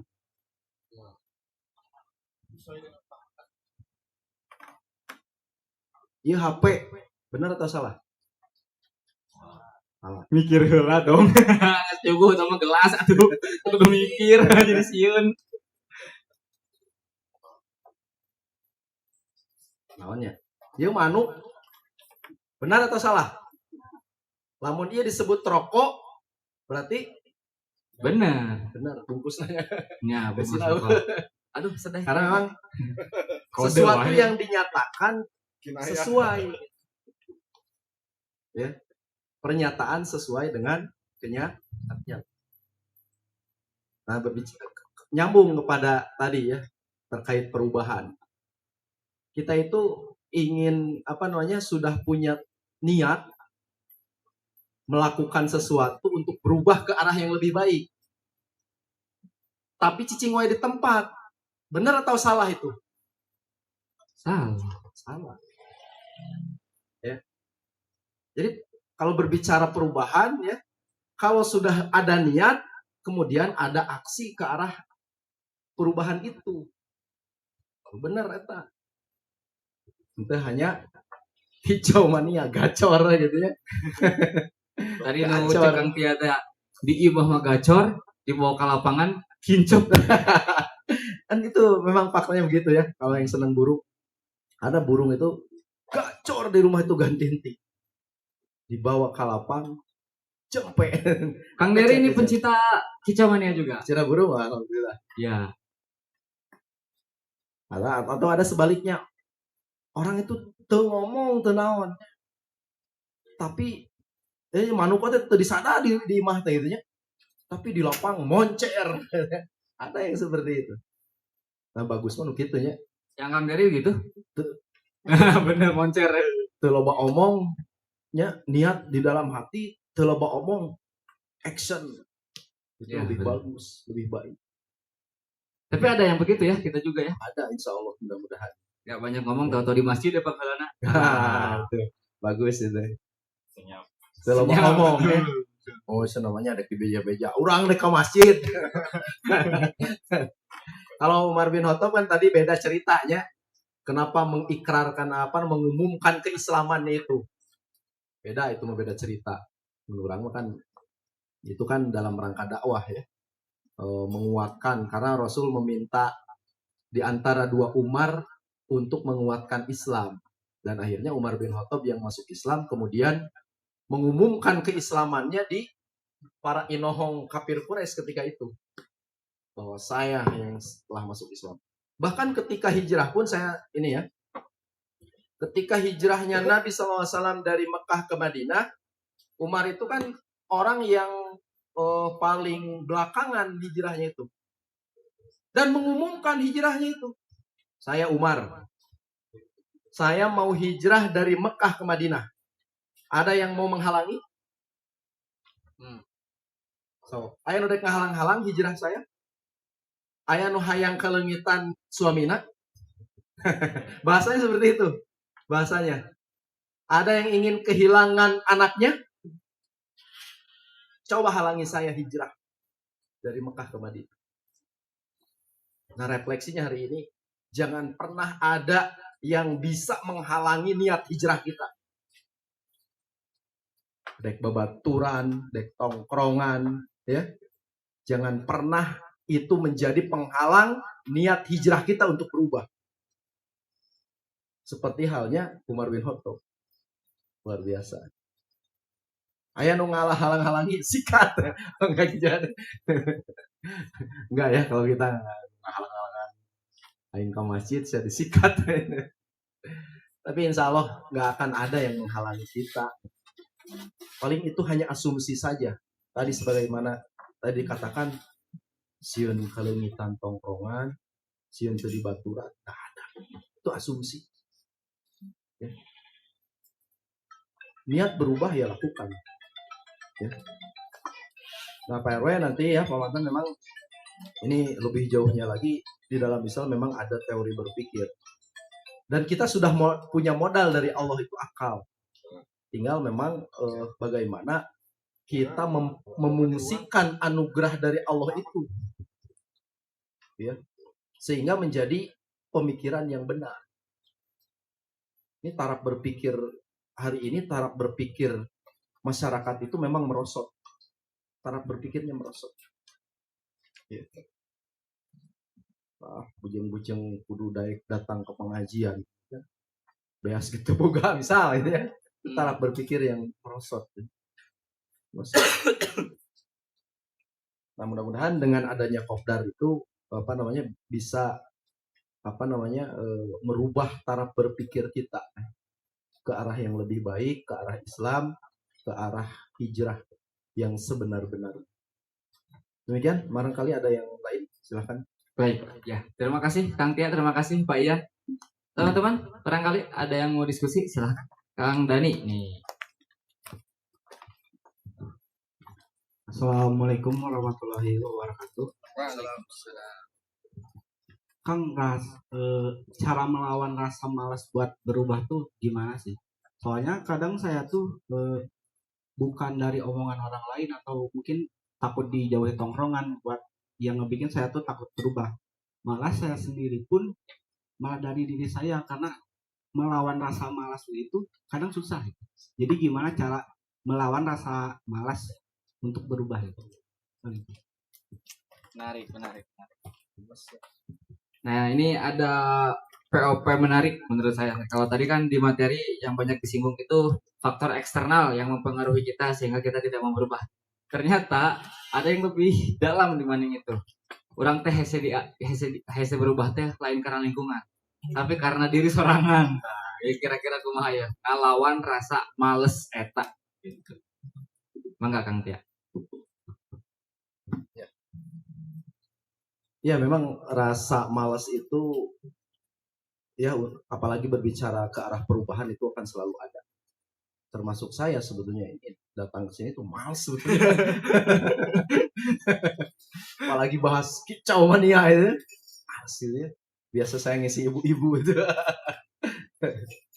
Ya, memang ini perlu disadari di dalam diri kita itu memang ada yang namanya syahwat, ya, keinginan atau ilusi terhadap macam-macam. Tadi disebut kekhawatiran lah, dan bahkan disebut kehilangan tongkrongan dan sebagainya gitu ya. Itu sebetulnya hanya asumsi ya bagi kita. Nah, tipsnya adalah ketika kita ingin mengalahkan rasa malas itu, memang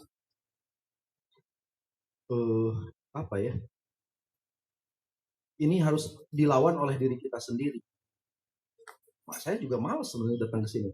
Tetapi inilah kesadaran. Kita harus mampu menumbuhkan kesadaran. Kita malas hijrah, malas berubah, tapi balik lagi kepada kesadaran. Kalau di dalam bahasa tasawuf, ya ini belajar tasawuf ya di Kopdar. Kesadaran itu ini merupakan kunci dalam ilmu tasawuf itu. Idrok silabillah. Sadar diri terhadap Allah Subhanahu wa taala. Bahwa kita ini adalah makhluknya dan Allah Subhanahu wa taala adalah penciptanya. Baru kalau manusia sudah punya idrok silabillah, wah saya pikir luar biasa. Ini Umar bin Khattab tadi punya idrok silabillah, kesadaran dirinya terhadap Allah Subhanahu wa taala. Maka rasa malas itu memang akan bisa kalah dengan idrok silabillah itu. Eleh. Karena kita terus sadar terkonek terhadap Allah Subhanahu wa taala. Ingat terus ya, bahwa kesadaran apapun dalam kehidupan itu harus connect kepada Allah Subhanahu wa taala. Atau bisa ngadu manuk sekalipun ya. Harus ada idrok silabillah.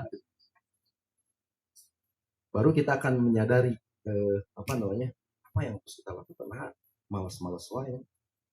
Ini kesadaran itu penting. Kita harus memiliki betul-betul kesadaran terhadap Allah Subhanahu wa taala. Kita adalah makhluknya ya. Dan Allah Subhanahu wa taala yang menciptakan kita dan Dia yang maha kuasa terhadap kita. Lamun orang malas ayeuna, orang maot ayeuna kumaha? Coba. Kalau tidak punya kesadaran terhadap Allah Subhanahu wa taala. Ya. Makanya tadi Umar bin Khattab kan, ketika sudah menemukan kebenaran, ya, tidak nunggu sampai memenitan, jam-jaman, di waktu itu langsung ingin menemui Rasul itu dengan niat yang berbeda. Awalnya mau membunuh, tapi kemudian menjadi niat untuk masuk Islam. Nah, itu kesadaran yang luar biasa. Nah, rasa malas itu harus dilawan. Ya, banyak-banyaklah mengingat Allah Subhanahu wa taala, banyak-banyaklah berzikir, berdoa. Kemudian satu hal yang penting, kita di samping kita iman, Islam, kita harus memiliki sifat ihsan.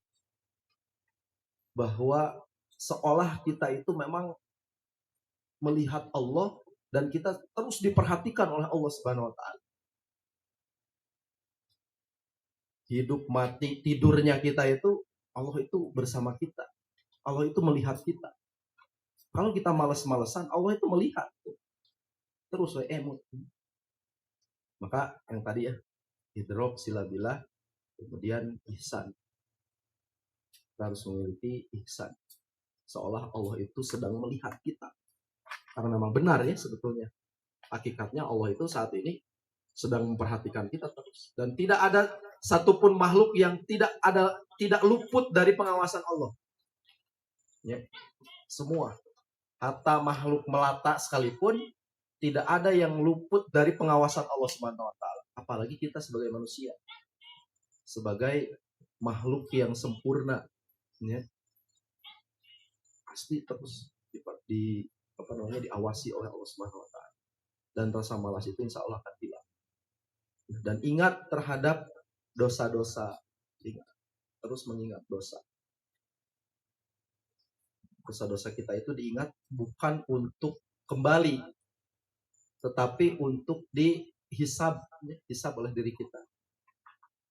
Kemudian ingat bahwa kita itu akan kembali kepada Allah. Kita akan mati. Ya, semua akan mati. Terus apa yang akan kita persembahkan kepada Allah? Kalau hanya diam di tempat dan merawat rasa malas itu. Termasuk saya. Tadi saya malas sebenarnya datang sini, tapi saya ingat bahwa ini kesempatan saya untuk bisa menebus dosa-dosa saya. Yang begitu banyaknya ini. Kalau alam sholat. Mungkin itu yang saya pahami dan yang saya bisa jawab. Kalau ada yang kurang berkenan atau kurang pas, bisa ditambahkan oleh teman-teman sekalian, silakan kita diskusi saja. Wallahu a'lam. Baik. Ya, hatur nuhun Kang Dani, Kang Tia. Barangkali teman-teman yang lain di sini ada yang mau menanggapi pertanyaan dari Kang Dani. Artinya berbicara pengalaman atau mungkin berbicara terkait sesuatu yang pernah dialami hal yang sama tapi bisa keluar dari zona tersebut. Orangnya bahwa pernah sama males-malesnya hirup gitu, tapi pernah keluar. Nah, kira-kira ada yang mau berbagi pengalaman? Mangga silakan selain ngasih pertanyaan. Terus karena saya mah percaya sih terus dongkap ka dieu mah orang-orang hebat, orang-orang cerdas, setidaknya sudah melewati fase menghilangkan kemalasan gitu. Tapi barangkali ada yang mau berbagi silahkan. Boleh Pak RW lagi nih Pak Ian terkait kumaha cara menghilangkan malas. Ya punten ya. Assalamualaikum warahmatullahi wabarakatuh. Sering-sering kepunten. Yo kebagi ya ngabagi pengalaman dah hanya pada intinya abdi neliti ternyata orang begitu sadar tuh buka beri buka susah rata-rata sawadarna teh tapi kerbunga mah padahal aya api kadang-kadang nyimpulkan justru kan doa tuh kudu kerbunga. Alhamdulillah kalimat lagi ya ai keur susah mah astagfirullah gitu mana tapi lah kita hanya pada intinya kemalasan atau bentuk perubahan itu nukaros ku abdi yang pribadi ternyata pas orang ketinggang situasi yang sangat madorot keperih kasusah dipitnah sabangsa nih justru itu menjadi ya jika saya mah vitamin menen kawasannya vitamin kang orang supaya menguatkan akar mengenai tumbuhannya semakin kuat kita ditempa itu ujian-ujian apa tuh sangat hebat tapi ternyata begitu kita mendapatkan ujian-ujian rendah itu gampang ya teman minang ngerasa lebih perih gitu nah gitu hanya pada intinya ada pengalaman nanti sering aku cover itu ternyata banyak hikmah jadilah ahli hikmahnya gitu benten insya Allah perubahan kalau sekali aduh Ustaz ya sisi gelap abi kayak kebuka kayak poinnya segitu mudah-mudahan nambahan spirit kayaknya yuk kita sering-sering apa lah apapun kan pilih lepas di harinya nah Assalamualaikum warahmatullahi wabarakatuh. Nah, itu saran dari bukan saran pengalaman ya. Pengalaman keluar dari zona malas itu kadang-kadang harus merasakan kepedihan dulu. Tapi aku meredan didinya untuk perih heulanya. Ada mungkin teman-teman di sini ada yang keluar dari zona malas tanpa harus merasakan kepedihan dulu. Mau sharing mangga? Silakan, saya kasih kesempatan. Kalau nggak ada, mungkin pertanyaan tambahan. Kang Yudan mau nanya boleh? Nah, terkait membangun kebiasaan sebetulnya. Assalamualaikum warahmatullahi wabarakatuh. Waalaikumsalam. Langkah awal apa yang bisa dilakukan untuk mengawali perubahan di jalan Islam? Langkah awal. Ya. Langkah awal pisan. Kalau tadi kan disampaikan cukup detail, tapi kalau secara umum lah dengan latar belakang kita yang beda-beda nih. Di sana kan orang mah sok kitunya sok paduga-duga ada maneh mah udah ustad bisa hijrah teh gancang. Ada maneh mah tiba heula ti lahir geus balik. Geus soleh jadi babari. Misalnya secara umum weh. Untuk latar belakangnya beda-beda. Gimana kira-kira Kang Tia? Baik. Niat sudah ada ya. Ya. Kemudian langkahnya itu kita harus memilih guru, cari guru. Harus punya guru tuh. Belajar Islam itu harus punya guru. Belajar hijrah itu harus punya guru. Nah, tanyakan ke Kang Agdan nanti banyak guru-guru yang disediakan. Insyaallah, cari guru. Langkah awalnya. Karena mereka yang akan membimbing kita. Ya. Kalau bahasa itu kan bahasa artis, guru spiritual. Kita cari guru yang memang mengajarkan Islam kepada kita secara intensif. ya, insya Allah. Dan guru kita itu yang akan mengontrol, bukan hanya sekedar guru, tapi mengontrol, ya. Guru terbaik itu begitu, tidak hanya mengajarkan ilmu, tetapi mengontrol. Itu guru terbaik. Kadang-kadang kita belajar kepada kepada guru, tapi gurunya itu tidak mengontrol. Culjen. Mengajarkan ilmu, tapi culjen. Gak ngontrol. Makanya di dalam belajar itu wajib punya guru. Ya. Nah, saya kan sekarang ini menyampaikan taruhlah ilmu, taruhlah kebaikan. Tapi saya tidak punya kapasitas mengontrol kan. Teman-teman besok lagi apa, lagi ngapain kan saya nggak tahu. Ya. Tapi cari guru yang memang itu bisa mengontrol kita. Yang memperhatikan. Ya. Sampai hari ini saya itu terus berguru. Dan guru saya mengontrol saya. Sholat subuh ditanyakan. Luar biasa kan? Ya. Saum sunnah ditanyakan tiap minggu nah. Tahajud ditanyakan. Itu pengalaman saya. Saya sampai hari ini punya guru ke atas. Dan saya terus belajar setiap pekan. Setiap pekan itu saya terus belajar Islam, talaki pada guru saya. Dan guru saya mengontrol. Ya. Teboga beas mah teu dikontrol. Nah, guru nage teboga bereun guru nage. Tugas guru itu mengajar dan memang mengontrol. Makanya di dalam kajian saya itu disebut memang bukan hanya sekedar guru, tapi mentor atau musyrif bahasa Arab. Dia yang mengajarkan ilmu, kemudian mengontrol. Itu keikhlasan seorang guru luar biasa. Dan saya pun punya murid ke bawah, gitu ya. Setiap pekan itu saya mengajarkan ilmu yang dapat dari guru saya ke bawah punya. Dan saya mengontrol anak didik saya. Tanyakan maha situasi keluarga dan sebagainya itu. Walaupun tidak harus memberi kan. Teboga beas Ustad. Urang oge sarua.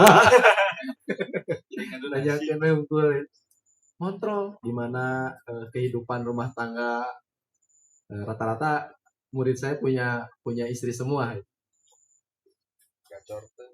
Gacor. Istilah gacor. Istri gacor terus Ustaz. Kenapa? Resiko kurang. Kontrol. Tanya saum sunnahnya, tanya sholat jamaahnya gimana. Itu saya pikir langkah yang paling awal. Mencari guru. Kita wajib berguru. Ya. Apalagi dengan guru itu ilmu kita bisa dipertanggungjawabkan, amal kita itu bisa dipertanggungjawabkan. Da urang ngamalkeun ngamalkeun sesuatu yang di ilmuan gitu ya, diberi ilmu teh ku guru. Gitu. Dan cari guru itu bukan sembarang guru, yang guru memang punya sanad ilmu yang jelas. Insya Allah ya. Guru saya juga tetap berguru ke atas. Yang lebih bahaya hari ini, orang itu mengajar, tapi dia berhenti berguru ke atas. Ini bahaya ini. Banyak itu. Saya perhatikan, orang ngajar ke bawah, terus-terusan, dia berhenti berguru ke atas. Makanya, cari guru. Ya, itu langkah awal. Insya Allah, untuk bisa berubah akan dibimbing dengan baik. Itu Umar bin Khattab bisa seperti itu, apalagi bergurunya sampai oleh Rasul langsung kan. Itu Rasul menggurui ya, mentalaki Islam, menghalakohi Islam dari A sampai Z, kemudian mengontrol beliau.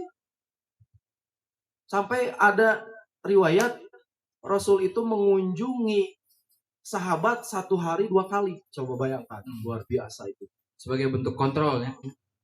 Mengunjungi sahabatnya, karek merenang isuk-isuk ngaji. siang udah ditemuin, sore udah ditemuin, nah, itu guru terbaik. Tapi memang jarang ya. Tapi insya Allah ada, ya, ada guru yang seperti itu.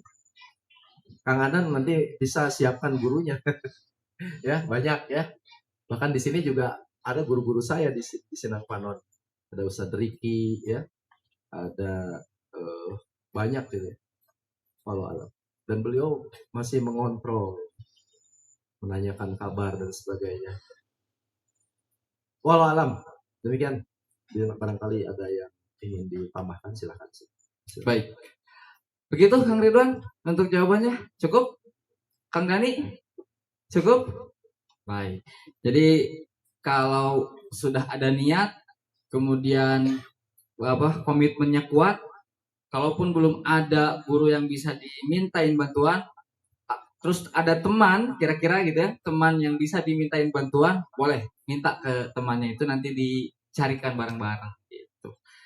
Saya juga sama sebetulnya, baru tadi pagi subuh bareng Kang Nandar dicek tuh sama, selain ngaji tuh salat kumaha, alhamdulillah, alhamdulillah ya. Salat subuh ke masjid kumaha, banyak lah pokoknya hal-hal yang ternyata memang penting sekali, tidak hanya mentransfer ilmu tapi juga mengontrol untuk memastikan ilmu itu kita amalkan begitu. Tapi teman-teman peserta kopdar barangkali memang mau seperti itu, mempercayai Kang Adnan misalnya, atau mempercayai saya, karena kan saya tidak punya kapasitas ya untuk mengontrol teman-teman sekalian. Kumaha sholat tadi pasti ambek sih, mau nanya ku sholat bisa nggak gitu, atau masih terima nggak kalau saya kontrol gitu. Nanti Kang Adnan bisa bikin absensi misalnya. Kegiatan harian cigah budak SD, buku Ramadan ya. kan. Namanya tuh to-do list. Boleh, itu bagus sebetulnya untuk bentuk motivasinya, bukan untuk ria, itu bukan ya, tetapi untuk memastikan bahwa kita itu niat hijrah itu memang benar-benar pasti. Ketika bolong-bolong kan diingatkan gitu ya. Saling mengingatkan dalam kebaikan. Ini dalam rangka mengingatkan dalam kebaikan, saya pikir nggak ada masalah. Tuh. Bagus itu. Bahkan saya itu dulu pernah di coaching sama Ustadz Adi Water. Dia ngasih polanya tuh to-do list, nge-breakdown kegiatan. Dibikin rundown. Dari mulai bangun, setelah bangun berapa jam kerja, setelah kerja berapa jam main HP, berapa jam baca buku, dan seterusnya. Itu satu hari penuh saya ada rundown. Berpola itu tuh, kayak gitu. Pernah waktu itu saya ngalamin kayak gitu. Jadi memang penting dikontrol dan ada yang mengontrol. Nah, mungkin kemarin berantakan itu karena tidak ada yang mengontrol gitu. Tapi penting sekali lagi untuk bikin pola seperti itu, membangun kebiasaan. Bahkan hari ini juga saya lagi baca buku Atomic Habits karyanya James Clear. Itu dia ngebahas terkait melakukan perubahan kecil untuk membuat perubahan yang luar biasa. Membangun kebiasaan kecil untuk membangun sebuah hal yang luar biasa. Dari mulai yang paling basic, bangun pagi, beresin kamar, gosok gigi, yang gitu-gitu, yang hal-hal kecil tapi ternyata dampaknya jadi luar biasa.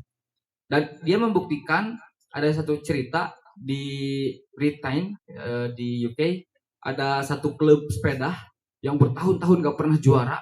Kemudian ada satu pelatih yang datang ke sana, jadi pelatih di klub sepeda itu, membangun kebiasaan baru selama 5 tahun. Hal-hal yang kecil pokoknya, dari mulai disalepin si pemain sepeda teh, si bitisnya disalepin, ganti celana jadi pakai celana yang mun urang mah aerodinamis gitunya. Dengan sekonsisten itu 5 tahun akhirnya mereka jadi juara. Bahkan bisa masuk juara internasional. Hal-hal kecil mengubah itu semua. Nah, kadang-kadang mungkinnya dugaan saya, tadi mungkin yang dikatakan Dani, atau mungkin yang ditanyakan sama Ridwan atau siapapun, sesuatu yang tadinya mau berubah, kemudian jadi beratnya karena merasa berubah itu harus besar dulu, harus melangkah berat dulu, padahal dari hal-hal yang paling kecil dulu. Terakhir, saya juga waktu itu pas mau nikah, sebelum mau nikah, saya tuh dikasih nasihat, jangan dulu ngomongin nikah kalau kamu bangun pagi masih kesiangan. Bangun dulu, setelah bangun, beresin dulu. Jadi hal yang paling kecil, cek saya mah padahal remeh-temeh, tapi ternyata dampaknya gede gitu. Nah, begitu mungkin ya. Selebihnya saya yakin teman-teman bisa lah merubah hal-hal yang tadinya kata teman-teman itu teh biasa aja, padahal kalau itu diperbaiki ternyata berdampak besar untuk diri kita. Barangkali ada lagi terakhir satu pertanyaan atau mungkin menambahkan, melengkapi. Cukup ya? Cukup ya teman-teman? Kang Diri hapunten ya, Kang Diri. Ada di penghujung. Baiklah, kalau cukup, mudah-mudahan malam hari ini tema kita tuh udah masuk di kopdar yang ke-18 ya. Jadi Kang Diri, Kang Cecep barangkali nanti mau berkunjung kembali, termasuk Ariki sama yang di belakang saya belum kenalan. Yang pakai topi siapa? Asep. Orang sini Orang mana? Bojong Soang. Oh, main ke sini diajak siapa? Oh, omong sengaja. Tapi tahu ada acara ini. Oh iya, alhamdulillah. Sama siapa? Ari di mana juga? Oh, Arjasari sama Bojong Soang. Ari sama Asep. Ya, salam kenal, hatur nuhun. Mudah-mudahan mingguan paling dasa pendaktinya. Siap. Jadi malam hari ini di kopdar ke-18 kita membahas terkait kicau mania. Ini gambarnya sarang Kang Diri dengan helm. Tadi membahas bagaimana, saya coba sedikit ya menyimpulkan bagaimana kita hari ini bisa serius merawat hobi kita. Kalau tadi Kang Tia menjelaskan dari mulai telurnya sampai besar kemudian bisa juara, sama motor juga dari mulai kasar sampai halus di jalanan, tapi ternyata kita lupa merawat diri kita yang mungkin hari ini belum banyak perubahan, masih banyak kekurangan, lupa untuk merawat diri kita, tidak seserius kita merawat tadi motor atau burung gitu. Bahkan kalau kata Kang Tia mah, ya naon manuk naon anu bisa ngomong alhamdulillah teh. Oh, manuk beo mah cenanya bisa ngomong alhamdulillah tapi kan dibayar 3 juta. Kang Tia mah mang jam-jam caramah cenah ngan dibere nasi goreng. Nah, urang teh ulah nepi ka eleh gitunya ngarawat beo tapi kan bisa ngomong alhamdulillah. Sedangkan orang sorangan ternyata teu mampu nepi ka dinya. Nah, tapi saya percaya teman-teman yang datang malam hari ini mah orang-orang cerdas, orang-orang yang bisa melakukan perubahan dari hal-hal yang kecil sampai nanti berdampak besar kepada kita. Itu aja teman-teman, hatur nuhun atas kesempatannya. Kita berdoa mudah-mudahan Allah berikan kemudahan untuk segala hal yang mau kita upayakan dari mulai yang terkecil sampai nanti berdampak besar. Kita tutup dengan alhamdulillahirabbil alamin dan doa kifaratul majelis. Subhanaka Allahumma wa bihamdik asyhadu alla ilaha illa anta astaghfiruka wa atubu ilaik. Selamat berjumpa kembali di pekan depan di Jumat malam. Wassalamualaikum warahmatullahi wabarakatuh. Buat teman-teman yang masih mau nongkrong mangga, yang masih mau jajan mangga, arep mana mah aman lah sampai jam 1 siang. 25 jam ya mah kagisik mah.